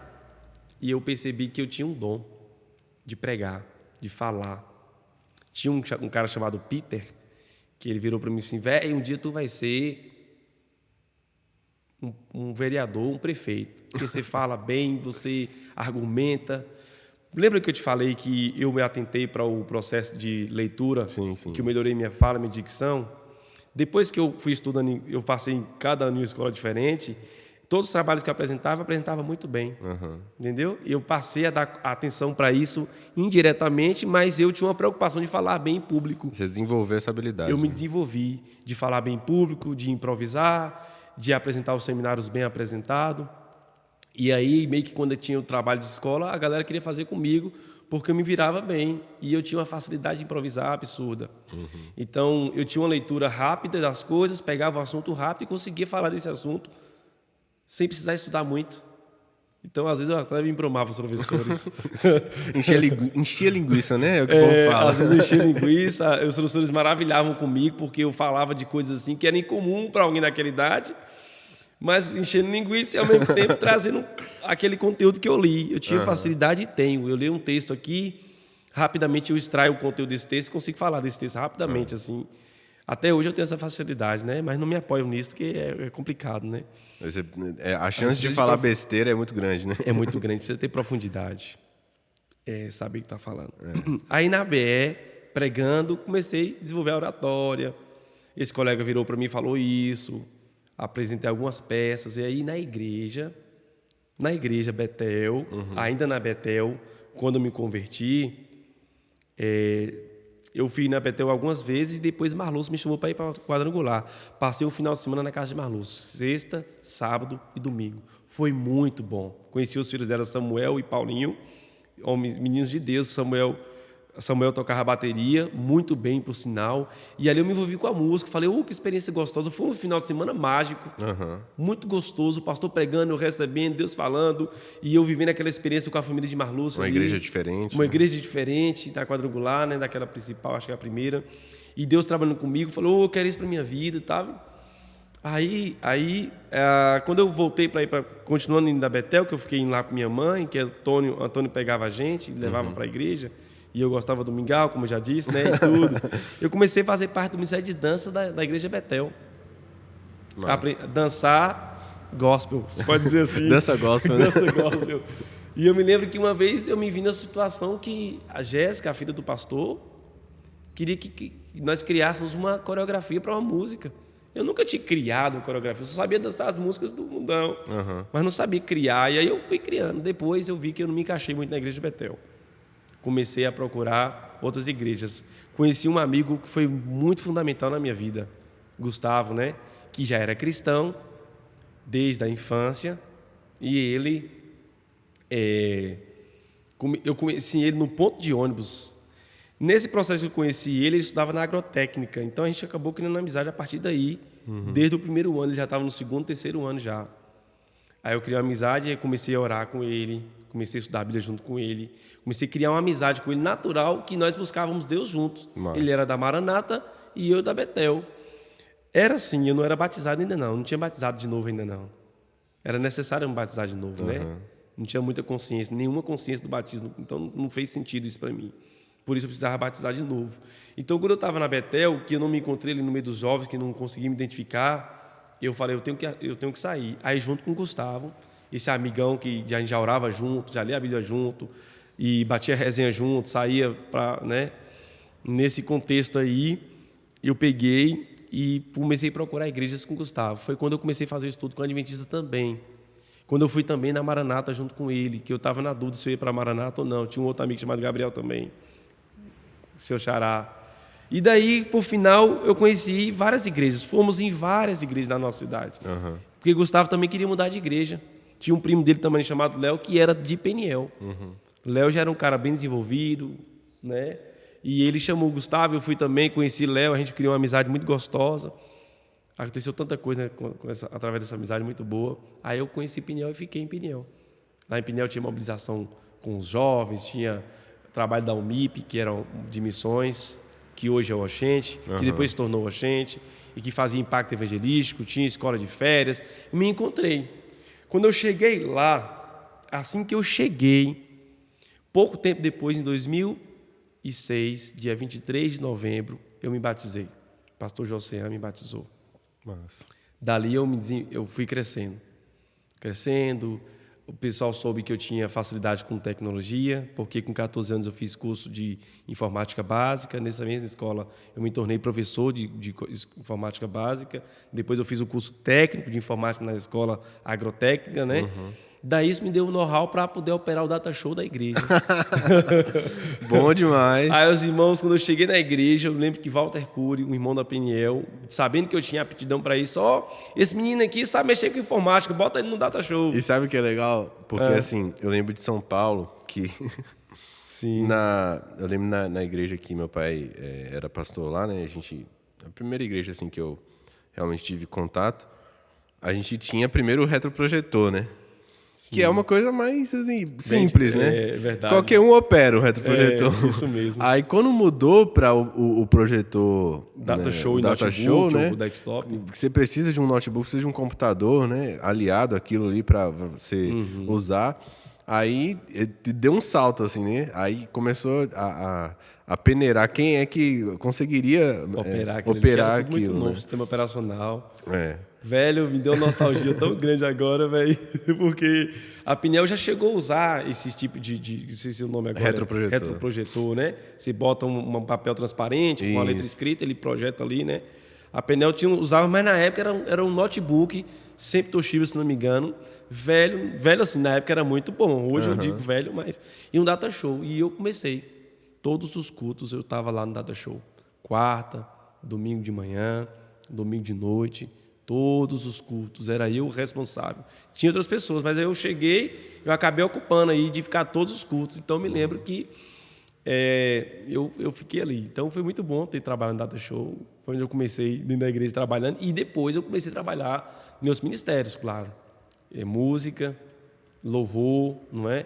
Fui fazer um teste para poder tocar violão. Eu, com 14 anos, eu comecei a estudar violão, aprender a tocar. E aí fez um teste vocal e disse que minha voz era boa, que eu era afinado. Aí eu comecei a cantar no intuito de tocar no louvor e não cantar. Só que eu fui cantando, deixei de lado um pouco o instrumento e aí eu gostei. Aí eu fui fazer alguns cursos, né, aprimorar um pouco de respiração, essas coisas todas, enfim, coisa normal, que na época foi muito bom, ajudou bastante. E aí, Gabs, o que aconteceu? Comecei a fazer dança, teatro. E isso me deslanchou, me levou a desenvolver, né? A conhecer mais ainda a palavra. Comecei a participar de escola dominical, e meio que eu fazia o discipulado com o Gustavo. Era como se ele estivesse me discipulando e eu junto com ele, porque das vezes que a gente parava para orar junto e ler a Bíblia como amigos, como cristãos, não como aquela coisa assim, eu sou seu líder, você é meu líder, não. Sim. Como amigos que eram cristãos que entendiam que era necessário se edificar, se fortalecer, um orar com o outro, confessar os pecados, sacou? E a gente entende também que, hoje, pelo menos, eu tenho entendimento que o discipulado é justamente isso, é relacionamento, né? É óbvio que uma pessoa que é nova na fé, é melhor ela ser discipulada por alguém que já é mais experiente, que conhece, que consegue passar algo, né, de experiência com Deus para essa pessoa. Mas existe também essa questão do discipulado, tipo, a gente não sabe muita coisa de Deus, mas vamos aprender junto, então. Justamente. Vamos caminhar e vamos aprender. A gente ia conversando, a gente ia lendo a Bíblia e orando um pelo outro, pelas dificuldades, pelas famílias. Eu gostava muito. E eu gostava muito de tecnologia, ele também. Então, a gente era viciado nesse negócio de celular, de computador. Ele comprou o primeiro computador e tudo que ele comprava assim, eu ia pra lá, velho, chegou o computador, bora ver. Velho, é um K6, que massa, AMD, que legal. 1 GB de memória RAM, que top, porque antes era comum 512. Então eu gostava disso, né? Lidava com tecnologia. E quando ele comprava um celular, eu ia lá ver esse celular. Quando eu comprava, que depois eu comecei a trabalhar novo, né? Com 15, 16 anos já estava trabalhando já como professor de informática, ganhava um valorzinho. Eu lembro quando eu comprei meu primeiro celular. Era um Nokia, bonitinho, moço. Então, como eu estava dizendo, Gabs, essa questão da amizade, né, é muito importante. Esse processo discipulado, a gente vai se lapidando, vai lapidando o outro. E isso foi importante, não é? Então, como eu estava dizendo, eu acabei assumindo várias responsabilidades na igreja, com dança. Teve um ministério de teatro, que era Cares, que chamava, né? E tinha dança e teatro. Faz parte, né? Enfim. E acho legal porque teve uma época que eu só vivia para a igreja, velho. Eu ia para a escola, trabalhava à tarde e à noite era fazendo um bocado de coisa na igreja. Chegava em casa à tarde da noite. Isso foi por um bom tempo assim, né? E aí tudo que tinha proposto na igreja a gente fazia. Isso foi muito bom. Em paralelo a isso, eu continuei na escola bíblica, na ABE. A ABE me ajudou muito a distinguir o meu chamado. Ela conseguiu me trazer assim, uma orientação clara do que Deus queria de mim, do que Deus esperava de mim. Foi importante para mim, não só quando eu assumi a liderança em si, mas quando eu percebi que muitas pessoas tinham expectativas sobre mim e que eu precisava honrar a Deus, dar testemunho e me firmar em quem eu era. Lembra que eu comentei que no primeiro ano eu tinha dúvida, não tinha assumido ainda? Então, depois que eu assumi, meu nível de compromisso com Deus foi aumentando. De compromisso, de reconhecer os meus erros, de parar de fazê-los, de lutar contra isso, entende? Então, como eu disse, na escola, então, eu comecei a aconselhar pessoas, eu comecei a orar, pregar, cantar. A gente fez alguns trabalhos de mobilização, de intercessão na escola. Massa. E as pessoas meio que conheciam o Lucas como o crente. Olá, o evangélico, o homem de Deus, o menino de Deus. Foi muito bom, isso teve uma importância enorme. Eu vivi uma crise na época de fé, de querer chutar o pau da barraca, lá na escola mesmo. Isso já foi no 4º ano, de querer sair da igreja, porque eu estava doido para poder fazer um bocado de coisa que não era permitido. Né? Coisa da idade da juventude normal, namorar, beijar na boca, sair para festa, beber, embora não bebia. Mas é isso. Depois, na escola bíblica dominical, na Ipiniel, eu tive maior convicção quando falava de dons e talentos em uma das lições. Eu uni uma coisa com a outra, porque ao passo que eu liderava a ABE, na igreja eu desempenhava esse trabalho com vários ministérios, lidava com jovens, fazia também discipulado com outros jovens, ajudando a liderança da juventude naquela época, que era a Eliana, uma pessoa muito importante também nesse processo todo. E aí o que aconteceu? Eu me vi compreendendo que eu tinha um chamado pastoral, não é? Isso foi em que ano? Isso foi cerca de 2008, 2009. 2008, não é? 2008. Me batizei em 2006 e nessa trajetória em diante, né, envolvendo com a igreja, eu me vi ali aconselhando gente, lidando com pessoas, ouvindo, orando, ensinando, lendo a Bíblia. E aí o Ministério de Juventude na igreja era muito atuante. Essa liderança, como eu disse, me colocou assim na linha de frente, junto com a liderança dela, e também me dando, confiando em mim, chamando para pregar, para o culto. Então foi muito massa, porque eu vivi muitas experiências de impacto evangelístico. Nós viajávamos para cidades vizinhas, né? Cheguei a viajar para São Paulo uma vez também, fazer um trabalho lá. E sempre que a gente fazia trabalhos como esses, era um momento de muita concentração, de busca de Deus, de treinar, de ensaiar peça tal, música tal, de você se preparar espiritualmente para aquela guerra espiritual, aquela coisa comum que se tem de um impacto evangelístico.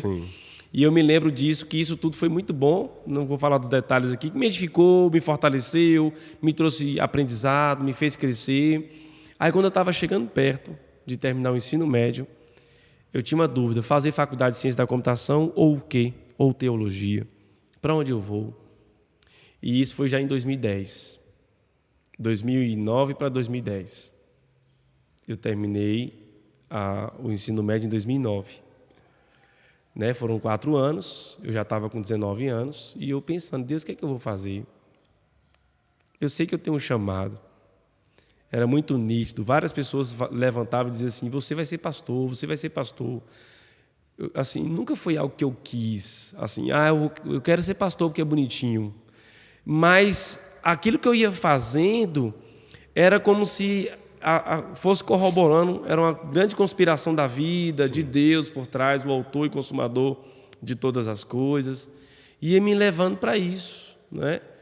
Então, ainda que novinho, as pessoas eu tinha uma grande credibilidade com as pessoas, confiavam, Deus me usava para ministrar para essas pessoas. Então, chegou nesse momento de 2009 para 2010, eu comecei a orar a Deus, e eu fazia Enem, tirava uma boa nota no Enem, 600 e pouco, na redação eu tirava mais de 700 sempre, embora eu não estudava especificamente como a galera estuda hoje, fazendo pré-vestibular 1 ano, eu não, ia com a cara e a coragem. E aí eu me lembro que em 2009 eu comecei a namorar com minha esposa hoje, Sara, né? 2009. Em 2008 eu conheci, não vou entrar nesses detalhes, que senão vai ser uma outra história aqui enorme. E eu namorando com Sara. Sara era filha de um casal missionário, né? Que atuava em uma das congregações da Igreja Peniel, em Jacaraci. E, em paralelo a isso, ela foi para Minas Gerais com os pais trabalhar lá. E eu fui tirar férias do trabalho lá. Já não estava estudando mais. E nessas férias, 2010 para 2011, no final do ano, eu estava orando a Deus. Deus, o que é que eu devo fazer? Aí eu me lembro que eu recebi a ligação de Eliana, a líder dos jovens. Eu fiz a indicação tua aqui para o seminário, para a igreja vai te sustentar, no sentido assim, você vai fazer o curso, a igreja vai pagar isso para você. Aí eu falei a resposta de oração, Eliana. Falei, amém. Aí eu vi, Deus estava me direcionando para aquilo ali mesmo. Uhum. Eu vi como uma resposta de Deus, porque eu não pedi para que ela procurasse a igreja para ver se eu fazia seminário ou não. Havia uma expectativa do que eu iria fazer, e isso era comum, de conhecimento dela e de outras pessoas. Mas eu não sabia como, nem por onde, nem quando, né? Nem quando. Então, em 2011, eu já comecei fazendo seminário. Voltei de viagem em Minas, que eu fiquei um tempo lá com minha namorada, que hoje é minha esposa, com a família dela, né? Quase um mês. E aí voltei já fazendo seminário. E aí eu trabalhava o dia inteiro, namorava com Sara, preparando-me para o casamento. Era 2010, a gente casou em 2013. E nessa experiência do namoro foi muito boa, de muito crescimento, de muita mudança na vida, né? Amadureci muito, Jesus. Primeiro que quando eu me converti, batizei em 2006, eu fiquei um bom tempo sem namorar com menina nenhuma, sem ficar com menina nenhuma. E aí, nesse processo, Deus transformou essa perspectiva que eu tinha de relacionamento, de como é... É porque é um tempo necessário, né? Principalmente para quem já tem uma vida assim antes da conversão. Isso. É um tempo necessário de você redefinir algumas coisas, ressignificar algumas coisas. E né? Deus fez isso comigo, de poder trazer a compreensão de que mulher não era um troféu. Não era um objeto. Não era um objeto que eu ficava, namorava e eu contava como... E engraçado porque nesses períodos que eu ficava com meninas e tudo, eu achava isso o máximo. Uhum. Eu peguei uma ali, eu sou top, não sei o quê, coisa boba de homem, e às vezes o machismo também. Então eu fiquei um bom tempo sem namorar com menina nenhuma e Deus foi me transformando na forma como deveria vir o relacionamento. Então quando eu namorei com Sara, tudo isso já tinha se ressignificado, não é? E já tinha tomado uma outra conotação, eu tive um namoro totalmente diferente. Aí você sentiu que estava pronto, né, para uma relação. Isso, aí eu namorei com Sara há 4 anos. Depois o pai dela adoeceu, a gente cuidou do pai dela, teve câncer, né, e ele veio a falecer. E nesse processo que ela teve que voltar porque o pai teve câncer, a gente se aproximou no sentido assim, namorávamos à distância, aí agora nos 2 últimos anos antes de casar, a gente teve esse contato, cuidado com o pai, se aproximou muito e decidimos nos casar. Ela foi uma pessoa e é extraordinária na minha vida, porque... me ajudou também nesse processo de seminário, me dando força. E no seminário eu tive uma crise, Gabi. Todo mundo que vai fazer seminário geralmente passa por alguma crise. A minha vontade, quando você começa a estudar a Bíblia, conhecer a igreja um pouco mais, de maneira mais eclesiástica, estrutural, orgânica, né? E como instituição também. Isso me gerou um conflito, porque das coisas que eu estava estudando ali, às vezes eu via, as igrejas não estão nesse sentido aqui, não, está diferente. Não está batendo, não, sabe? Nem tudo é como eu estou... então tudo é uma farsa, o que é que sei lá, não sei o quê. Não tem sentido de igreja. Aquela uma crise, foi no sexto semestre, no 5º semestre. E aí eu fiquei muito, muito desejoso de sair do seminário e deixar. E eu estudei no Thompson, né? Foram 4 anos, bacharel em teologia. E o seminário era bem tradicional, é um seminário interdenominacional, mas com uma pegada muito tradicional, muito bíblica. Uhum. E então, o que aconteceu? Eu entrei em 2011, em 2013 eu me casei, E continuei. Aí, nesse período, eu tive essa crisezinha, porque eu trabalhava. E quando eu casei, foi um desafio, Gabs, porque eu precisava trabalhar. Sim. Eu tinha que sustentar a casa. No sentido assim, poxa, Sara trabalhava. Quando a gente casou, ela passou na UFBA para psicologia. Ela tinha que parar de trabalhar. Eu tive que sustentar a casa. E quando a gente casou, eu sabia que nós íamos casar com um orçamento bem apertado. Eu só ganhava R$1.000 na época. R$1.000 pagar um aluguel de R$475, fazer feira, e ainda era bem desafiador. Mas nós tínhamos certeza que Deus estava nos abençoando para casar. Sim, Por isso nós fomos nessa fé. E Deus provê, né? Deus proveu. Proveu e de maneira extraordinária. Não sentimos falta de nada. Então, até então, eu não trabalhava para a igreja, não era pastor. Eu trabalhava na área de tecnologia, de TI, como eu disse, que eu gosto muito, né? Para fora, né? Eu trabalhava Pra fora da igreja. Para fora da igreja. Então, sustentando a casa e liderando o Ministério de Jovens na nossa igreja. Liderando sem tempo integral com aquilo ali. Então, era muito pesado, muito cansativo. Muita coisa para fazer. Muita coisa mesmo. Então, eu me dividi ali, me multipliquei, né? Quando eu fiz o seminário, foi muito importante a experiência com os colegas, com os professores, com a igreja. Era meio que fazendo seminário e botando em prática, não é? Pregando na juventude toda semana, aconselhando gente, ouvindo, né? E quando eu terminei o seminário em 2014, a formatura foi em 2015, em fevereiro, eu me lembro que eu tive um acidente na época, moço. Eu tinha ido pegar os convites com Sara da formatura do seminário, isso na igreja Ebenezer, e indo para casa com os convites do seminário, eu tive um acidente, o cara bateu em mim de carro, ultrapassou o sinal vermelho e bateu em mim, Sara, assim, de moto. Você tá na 116 ali, no cruzamento, indo para o aeroporto ali, morava na Patagônia. E esses papéis voaram para tudo quanto é lado, o carro passou por cima, quebrou, rasgou, sujou, amassou. E eu levantei nervoso dessa moto, falei, que droga. E xingando o cara, você é doido, você é maluco, você não sabe o que está fazendo, como é que você faz um negócio desse, Sara deitada no chão. E eu levantei doido, que quando eu tenho um acidente de moto, já tive outro acidente de moto. Eita Deus, Deus é bom, viu? Deus é bom demais. De estar vivo aqui até hoje. E aí eu levantei nervoso e não tinha tido nada muito sério, só foi o ombro que quase deslocou, quebrou. A gente foi para o pronto-socorro, aí veio a formatura um mês depois, eu não pude convidar todo mundo que eu queria, distribuir os convites, porque rasgou tudo, não dava mais para poder imprimir, era um gasto fazer isso, né? Aí eu fui. Quando foi em março, o pastor Jair, também instrumento de Deus, já vinha conversando comigo sobre essa possibilidade de assumir o ministério integral em Peniel. Eu pulei muita coisa aqui, mas para não ficar tão grande assim, porque olha... Fique em paz. Aí ele chamou para poder pastorear para a juventude, né? Tempo integral, 1º de março de 2015. Ano que vem faz 7 anos. Daí, começamos a providenciar o processo do concílio. Eu comecei a me preparar para o concílio, estudar mais ainda, né? A gente sabe como é que é no contexto batista do concílio, né? Um bando de pastor feio lá, fica questionando você sobre a Bíblia, sobre a fé, sobre quem você é, sobre a sua idoneidade, tudo mais, seu caráter, né?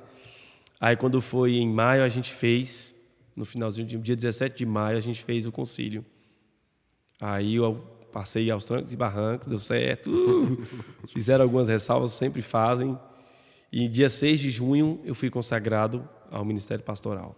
Foi quando eu deixei, já em março, todo o trabalho que eu tinha na empresa, né, como profissional de TI, eu deixei tudo e fui para ser sustentado pela igreja e dedicar o tempo integral para a igreja. Foi uma experiência muito nova. Sim. Já sabia o que aquilo representava, a importância daquilo. Para mim, era uma transição muito grande.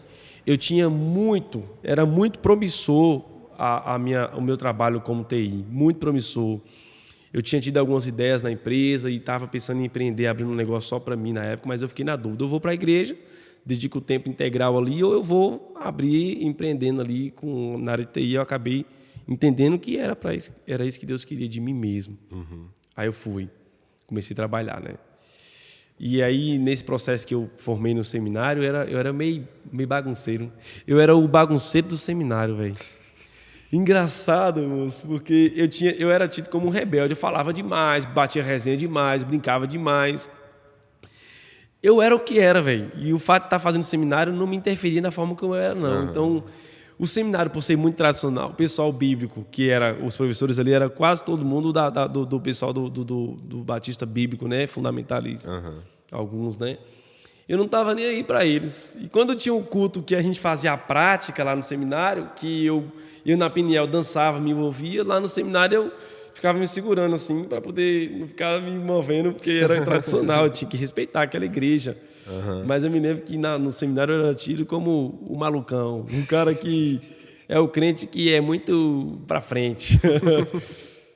Mas é engraçado porque quando eu falo da minha história, né, de todo esse processo até aqui, eu me lembro, eu gosto de falar disso porque eu vejo que Deus me chama como um todo.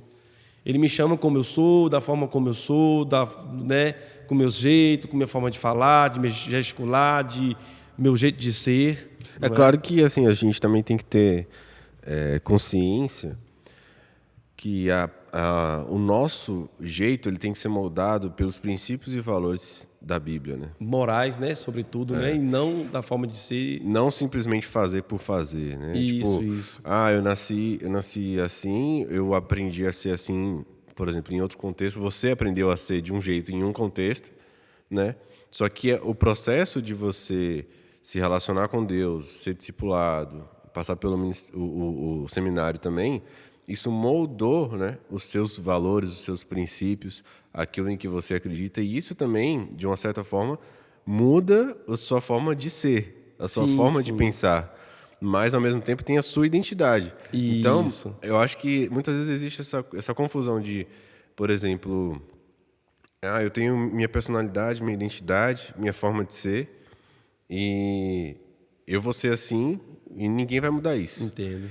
Engraçado. E aí a pessoa acaba usando isso como desculpa para fazer coisas que estão contra a Bíblia ou contra Deus, né? Justamente, Gabs. Quando eu falo dessa experiência de que Deus me chamou do jeito que eu sou, não é se tratando de valores e princípios, não. É de personalidade, sorridente, brincalhão, comunicativo, converso fácil, sou muito dinâmico, eu sou muito alegre, não é? E é nesse sentido que eu falo, né? Claro que Deus transformou, foi mudando isso em mim, isso foi muito bom. Mas quando eu penso em liturgia, nesses formatos assim de culto, igreja batista renovada, igreja batista mais tradicional, a gente às vezes acaba passando por um conflitozinho, né? Porque o seminário o pessoal é mais tradicional, então o pessoal no louvor, no bate-palma, essas coisinhas normais assim. Aí quando eu falo isso, é que eu ficava no seminário, eu era o que eu era, então se era bater palma, eu batia, mas eu respeitava quando eu estava no momento de culto, né? Dentro da liturgia como era lá, né? Ou qualquer outro lugar. É engraçado que logo quando eu me converti, Gabs, eu fui em vigília, meu irmão, de tanta igreja que você imaginar, assembleana, pentecostal, batista, eu fui em vigília em Monte aqui em Conquista, fui em vigília em Monte lá em Belo Campo, eu já vi tanto tipo de coisa, velho, tanto tipo de coisa. Só que tudo isso tem nessa consciência de quem Lucas era, mas o que Deus faz e o que é do homem, distinguindo isso. Sim. Mas sempre entendendo, sim, que Deus requer de nós um aspecto de padrão de conduta, de moral, né, conforme a palavra dele. Então, a mudança que Deus fez na minha vida foi extraordinária, na minha forma de ver as mulheres, por exemplo, de rever as coisas dentro de mim que precisava ser transformada, de permitir Deus transformar. E eu acho extraordinário que Deus mudou, assim, e tem mudado. E é engraçado que às vezes eu falo com a galera da juventude que as coisas que Deus trata hoje comigo não são as mesmas daquela época. Elas foram vencidas, elas foram deixadas para trás. Porque o Evangelho diz em Lucas capítulo 9, versículo 23, se aquele quiser vir após mim, negue-se a si mesmo, toma a sua cruz dia após dia e siga-me. E seguir a Jesus, tomar essa cruz, não é necessariamente fazer sacrifício de tolo, mas é você olhar para dentro de si e entender que há coisas dentro de você, valores que você construiu, ou que a cultura lhe traz, que vão de contra a palavra. E você precisa falar, Deus, eu quero ser mudado nisso aqui. É uma mentira que você conta, é você se basear naquilo que você tem e dar atenção mais para o material, é você, às vezes, tratar um ou outro com um certo tipo de ignorância, ou com rigidez, ou com violência, ou com palavra dura. É nessas coisas, né? Então, eu acho massa, porque hoje Deus trabalha outras coisas. E aí, quando eu fiz o seminário e que vi que a Peniel tinha uma liturgia um pouco mais assim renovada, o seminário tinha uma liturgia um pouco mais fechada, comum e natural, como qualquer outra igreja, isso é saudável, né? Eu me vi pensando assim, poxa, eu vou ser o Lucas quadradão, na dele, caladinho, como se tivesse sido formatado ali, não pode fazer isso, não pode falar, não pode bater palma. Ou esse cara que dança, que faz teatro, que comunica e tudo, né? Eu até tive uma crise na época no seminário de continuar na Peniel ou ir para a igreja congregacional bíblica. Uhum. Aí eu falei, não, eu vou continuar onde eu estou. Deus me chamou para estar lá. Entendeu o que eu quero dizer agora? Entendi. Acho massa isso, porque como a gente cresce, como a gente evolui. Eu me lembro uma vez a gente discutindo na igreja, Gabs, se era pecado ouvir música internacional ou não. Que coisa boba, cara. Mesmo música cristã. Mais ou menos, né? Tipo, é bobo e não é, porque tem muita gente que começa a ter essa relação, né?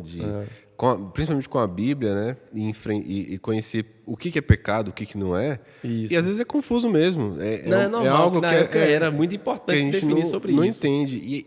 E às vezes a gente passa uma vida inteira sem entender certas coisas. E fazendo algo achando que aquilo está certo, né? Por exemplo, óbvio que você deixar de ouvir, né? Não vai atingir a sua vida, prejudicar a sua vida de alguma forma, né? Isso mesmo. Assim como ouvir também, né? Se aquilo não te influencia para algo errado, ouvir também não vai te prejudicar. Mas esse entendimento, né, só vai chegar assim depois de um tempo, né? Justamente. Quando eu falo disso, é das coisas que acontecem ao longo do tempo, da caminhada com Jesus, que pode ou não pode, isso aqui, não sei o que lá, tal. A gente geralmente, quando se converte, que é recém-convertido, você se cerca de coisas como essa para vocês ficar se policiando. Uhum. E é muito bom, porque Deus ele fala através da igreja, da organização, da cultura, né, daquele local. Eu me lembro que quando eu me converti, que eu comecei a assumir Jesus depois que eu já tinha estado Jesus depois da terceira, quarta vez, que valeu a pena, assim, que essa é para valer, eu precisei me afastar. Eu dei um boom, assim. Eu tinha uma experiência de andar com meus irmãos, com meu primo e com a galera, e eu deixei tudo aquilo ali para eu mudar o foco e conseguir me alinhar com o propósito de Deus para minha vida, que naquela época foi muito importante. Quando eu falei que eu brigava pelo som, e tudo isso aí, da roupa que vestia, como falava, o que falava, são coisas fundamentais. Então, no seminário, quando você lida com igreja, com formação, com capacitação, você tem uma visão ampla do que é ser igreja. Você tem uma visão ampla do que não é a importância da igreja na sociedade, do seu chamado, de você ser uma liderança pastoral que vai orientar as pessoas, que vai guiar, e de você estar sempre baseado na palavra. Então, o seminário foi um momento muito importante para mim, de conhecer muito a Bíblia, de reafirmar o chamado de Deus para mim, mas de uma crise de entender que Deus estava me chamando o Lucas. O Lucas com sua personalidade, né, com seu jeito de existir. E claro, somando aquilo que Deus estava fazendo na minha vida, transformando. Então, quando eu vou para essa experiência do Ministério Integral, em 2015, foi uma experiência muito nova, arrebatadora, muito feliz, muito, muito gostosa. E aí eu pude viver tudo aquilo que a gente aprende no seminário, desenvolver aquilo que você acredita como pastor. Sim. Desenvolver o trabalho que você acha que é relevante, que é importante na vida dos jovens, de trazer um ministério com profundidade, né? E aí eu estou nessa jornada aí. Eu sou um aprendiz, eu estou só no início. 6 anos seis anos, né? Março para cá, agosto, né? 6 anos e uns 4, 5 meses, né? É nada diante de pessoas, pastores que estão aí mais à frente. Estou no processo de aprendizado, tem sido uma caminhada muito gostosa, uma caminhada de muito crescimento. E hoje eu tenho baseado o ministério desde sempre, entendo que o ministério tem que ser baseado no discipulado, no ensino da palavra, né? Estar caminhando com os jovens, ouvindo, dando a palavra de ânimo, de renovo, de admoestação também, de ensino, entendendo a importância do discipulado uns com os outros e da gente evangelizar e ter uma evangelização discipuladora. Hoje eu acredito muito mais nessa evangelização discipuladora do que se parar para dançar e isso ser suficiente. Hoje, nesse contexto de hoje, eu percebo que muda muito, né? Na minha época, eu lembro que os impactos eram extraordinários e ainda são, a depender do contexto, da cidade, do momento, né? E vejo a necessidade da gente ter essa compreensão de que eu preciso viver o Evangelho. Eu preciso viver Jesus, eu preciso ser como Jesus foi e automaticamente isso toca o coração das pessoas E isso mostra que há um evangelho que é para todos e que esse evangelho transforma, é libertador e que traz um benefício grande para a vida do ser humano. Porque eu percebo, sabe, Gabs, a diferença assim, na minha vida com Jesus e sem Jesus. Lá no início, quando eu falei assim que eu estava gateando, eu era um cara totalmente diferente do que eu sou hoje.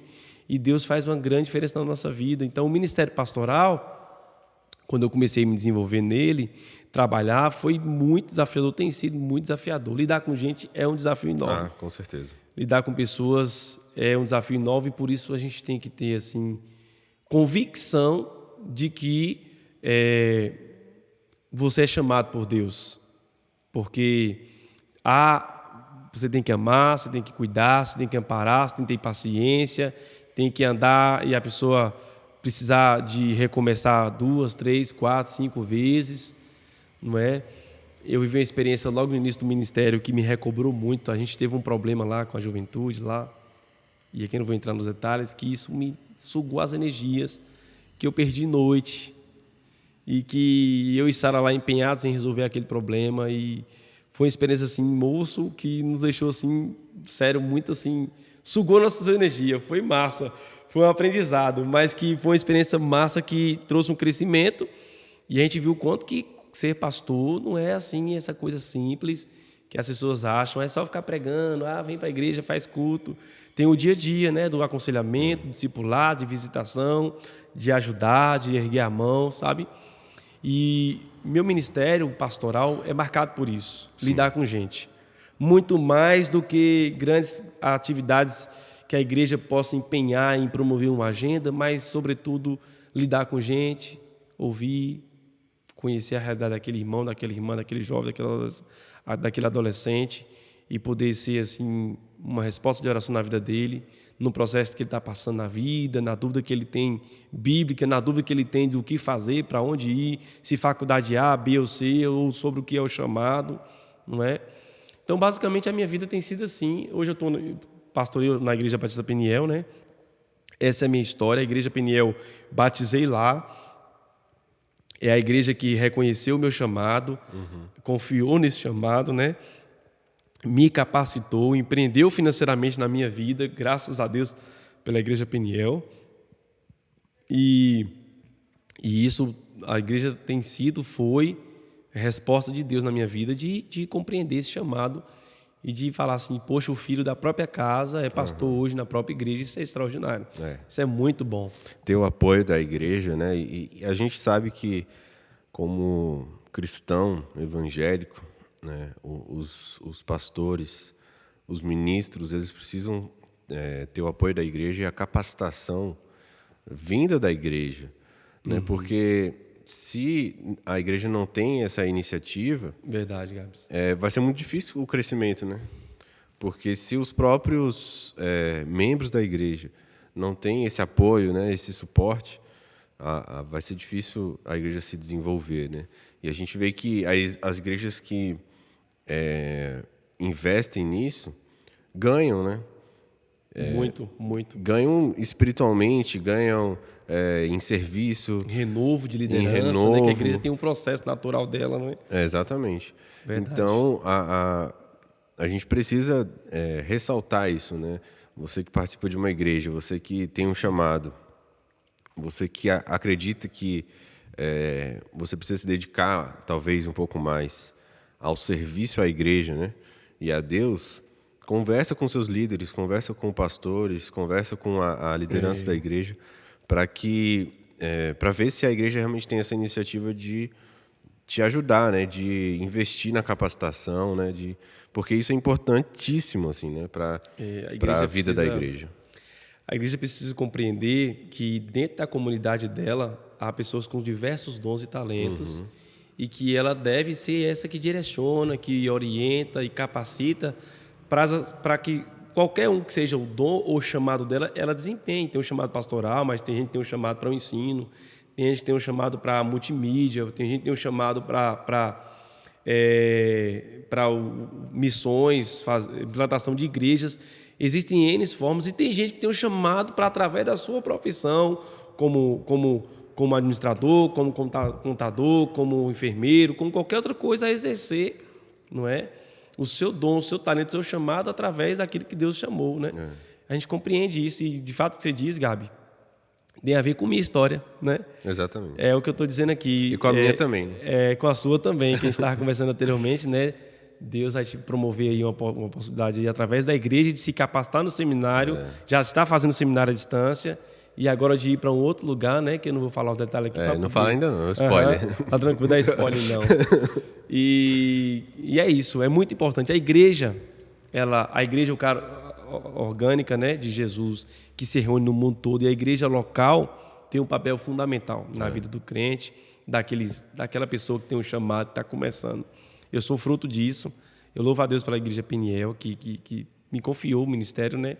E eu tenho contribuído lá nesses 7 anos de modo integral, né? Mas desde 2006, quando eu me batizei, comecei no Data Show, não é? Depois eu fui assumindo outras coisas, fui ser professor de EBD também, lidando com o ensino com jovens adolescentes, antes do tempo integral, inclusive. Eu fui fazendo tudo que era possível, desde de pegar a banca, ajudar a fazer isso, pegar a caixa, tudo. E isso é muito bom, isso acrescenta muito, e a gente mostra como que o organismo vivo de Jesus, ele é eficiente, ele existe, ele é importante na sociedade, né? E a gente vê também, pelo menos ultimamente, eu tenho aprendido que o pastor ou o ministro, ele não é necessariamente um líder que está acima da igreja, mas é justamente o contrário. Ele é um servo da igreja e de Deus, né? Isso mesmo. Ele precisa ser o maior servo na igreja, né? Porque ele vai cuidar, ele vai alimentar, né? Ele vai prover, proteger. Sim, espiritualmente também. Então, a gente precisa ter essa consciência, né? Que até muitas vezes como líder de algum ministério ou, sei lá, de uma célula, de um pequeno grupo, você é o servo daquele lugar. Você precisa mostrar isso também, né? Para que as pessoas vejam em você esse serviço e que Deus te use como servo, né? Não como você se use como um ditador, como aquele que eu vou impor aqui o que eu gosto, o que eu quero, né? Mas a gente se sujeitar à vontade de Deus e obedecer à vontade de Deus, né? Você falou algo que é muito importante compreender, que a liderança pastoral, ela não é uma liderança de um super-homem, mas de um homem que tem muitas dificuldades como qualquer outro. Sim. E que é chamado por Deus por misericórdia e graça, e não por mérito humano, de uma capacitação, de uma extrema santidade que o capacita e o autoriza, porque nunca é sobre nós. Não é como diz em Romanos 8, né? É tudo sobre Deus, para Deus, por Deus. Romanos 11, 36 vai dizer isso, porque dele, por ele e para ele são todas as coisas. Eu enxergo o ministério pastoral como uma forma de servir as pessoas como Cristo fez. De amar o ser humano, entender a importância desse ser humano e de ser bênção na vida desse ser humano, de modo que não só eu o abençoo com a espiritualidade, mas como um todo. Às vezes as pessoas se perdem, Gabs, ou acham que o pastor ele pode ser usado por Deus só no aspecto da espiritualidade, mas eu não vejo o ser humano exclusivamente e vejo que Deus também não vê como só a parte espiritual que se comunica com ele. Tudo está englobado, aquilo que o ser humano faz, onde ele está, a sua família, o seu trabalho, a sua escola, não é? Há uma incidência do reino de Deus em todos os aspectos da vida da gente. Quando eu penso nesse ministério pastoral que Deus me chamou, é dessa forma que eu penso na forma dele existir, de eu servir, e esse servir se aplicando na espiritualidade ao indivíduo como um todo. De eu ser bênção, dando um conselho, poxa, cara, tô querendo namorar a pessoa X ali, o que é que você acha? E aí, será que eu estou no caminho certo? Aconteceu isso, e você ouvir, você dá uma direção de Deus também, sempre dele, e de você falar, velho, não é por aqui, velho, você gosta de quê? Deixa eu te ajudar aqui. Já teve situações de gente conversar comigo e falar assim, pastor, não sei que faculdade fazer. Claro, eu não sou um profissional que vai orientá-lo como um psicólogo, mas Deus também usa a gente. Sim, tem hora que Deus usa a gente nos mínimos detalhes. Então a gente percebe que não é necessariamente sobre você ter uma vida exclusivamente de oração e leitura da Bíblia que o pastor incentivar a isso. Mas é de compreender que Deus se manifesta em todas as áreas da vida. Eu preciso trazer Deus. Então, basicamente, o meu ministério tem sido marcado por isso, sabe? Eu gosto de gente. E engraçado porque pastoreando em Peniel, nesses 7 anos que vai fazer, eu já aconselhei gente de todos os lugares, de todos os credos, inclusive.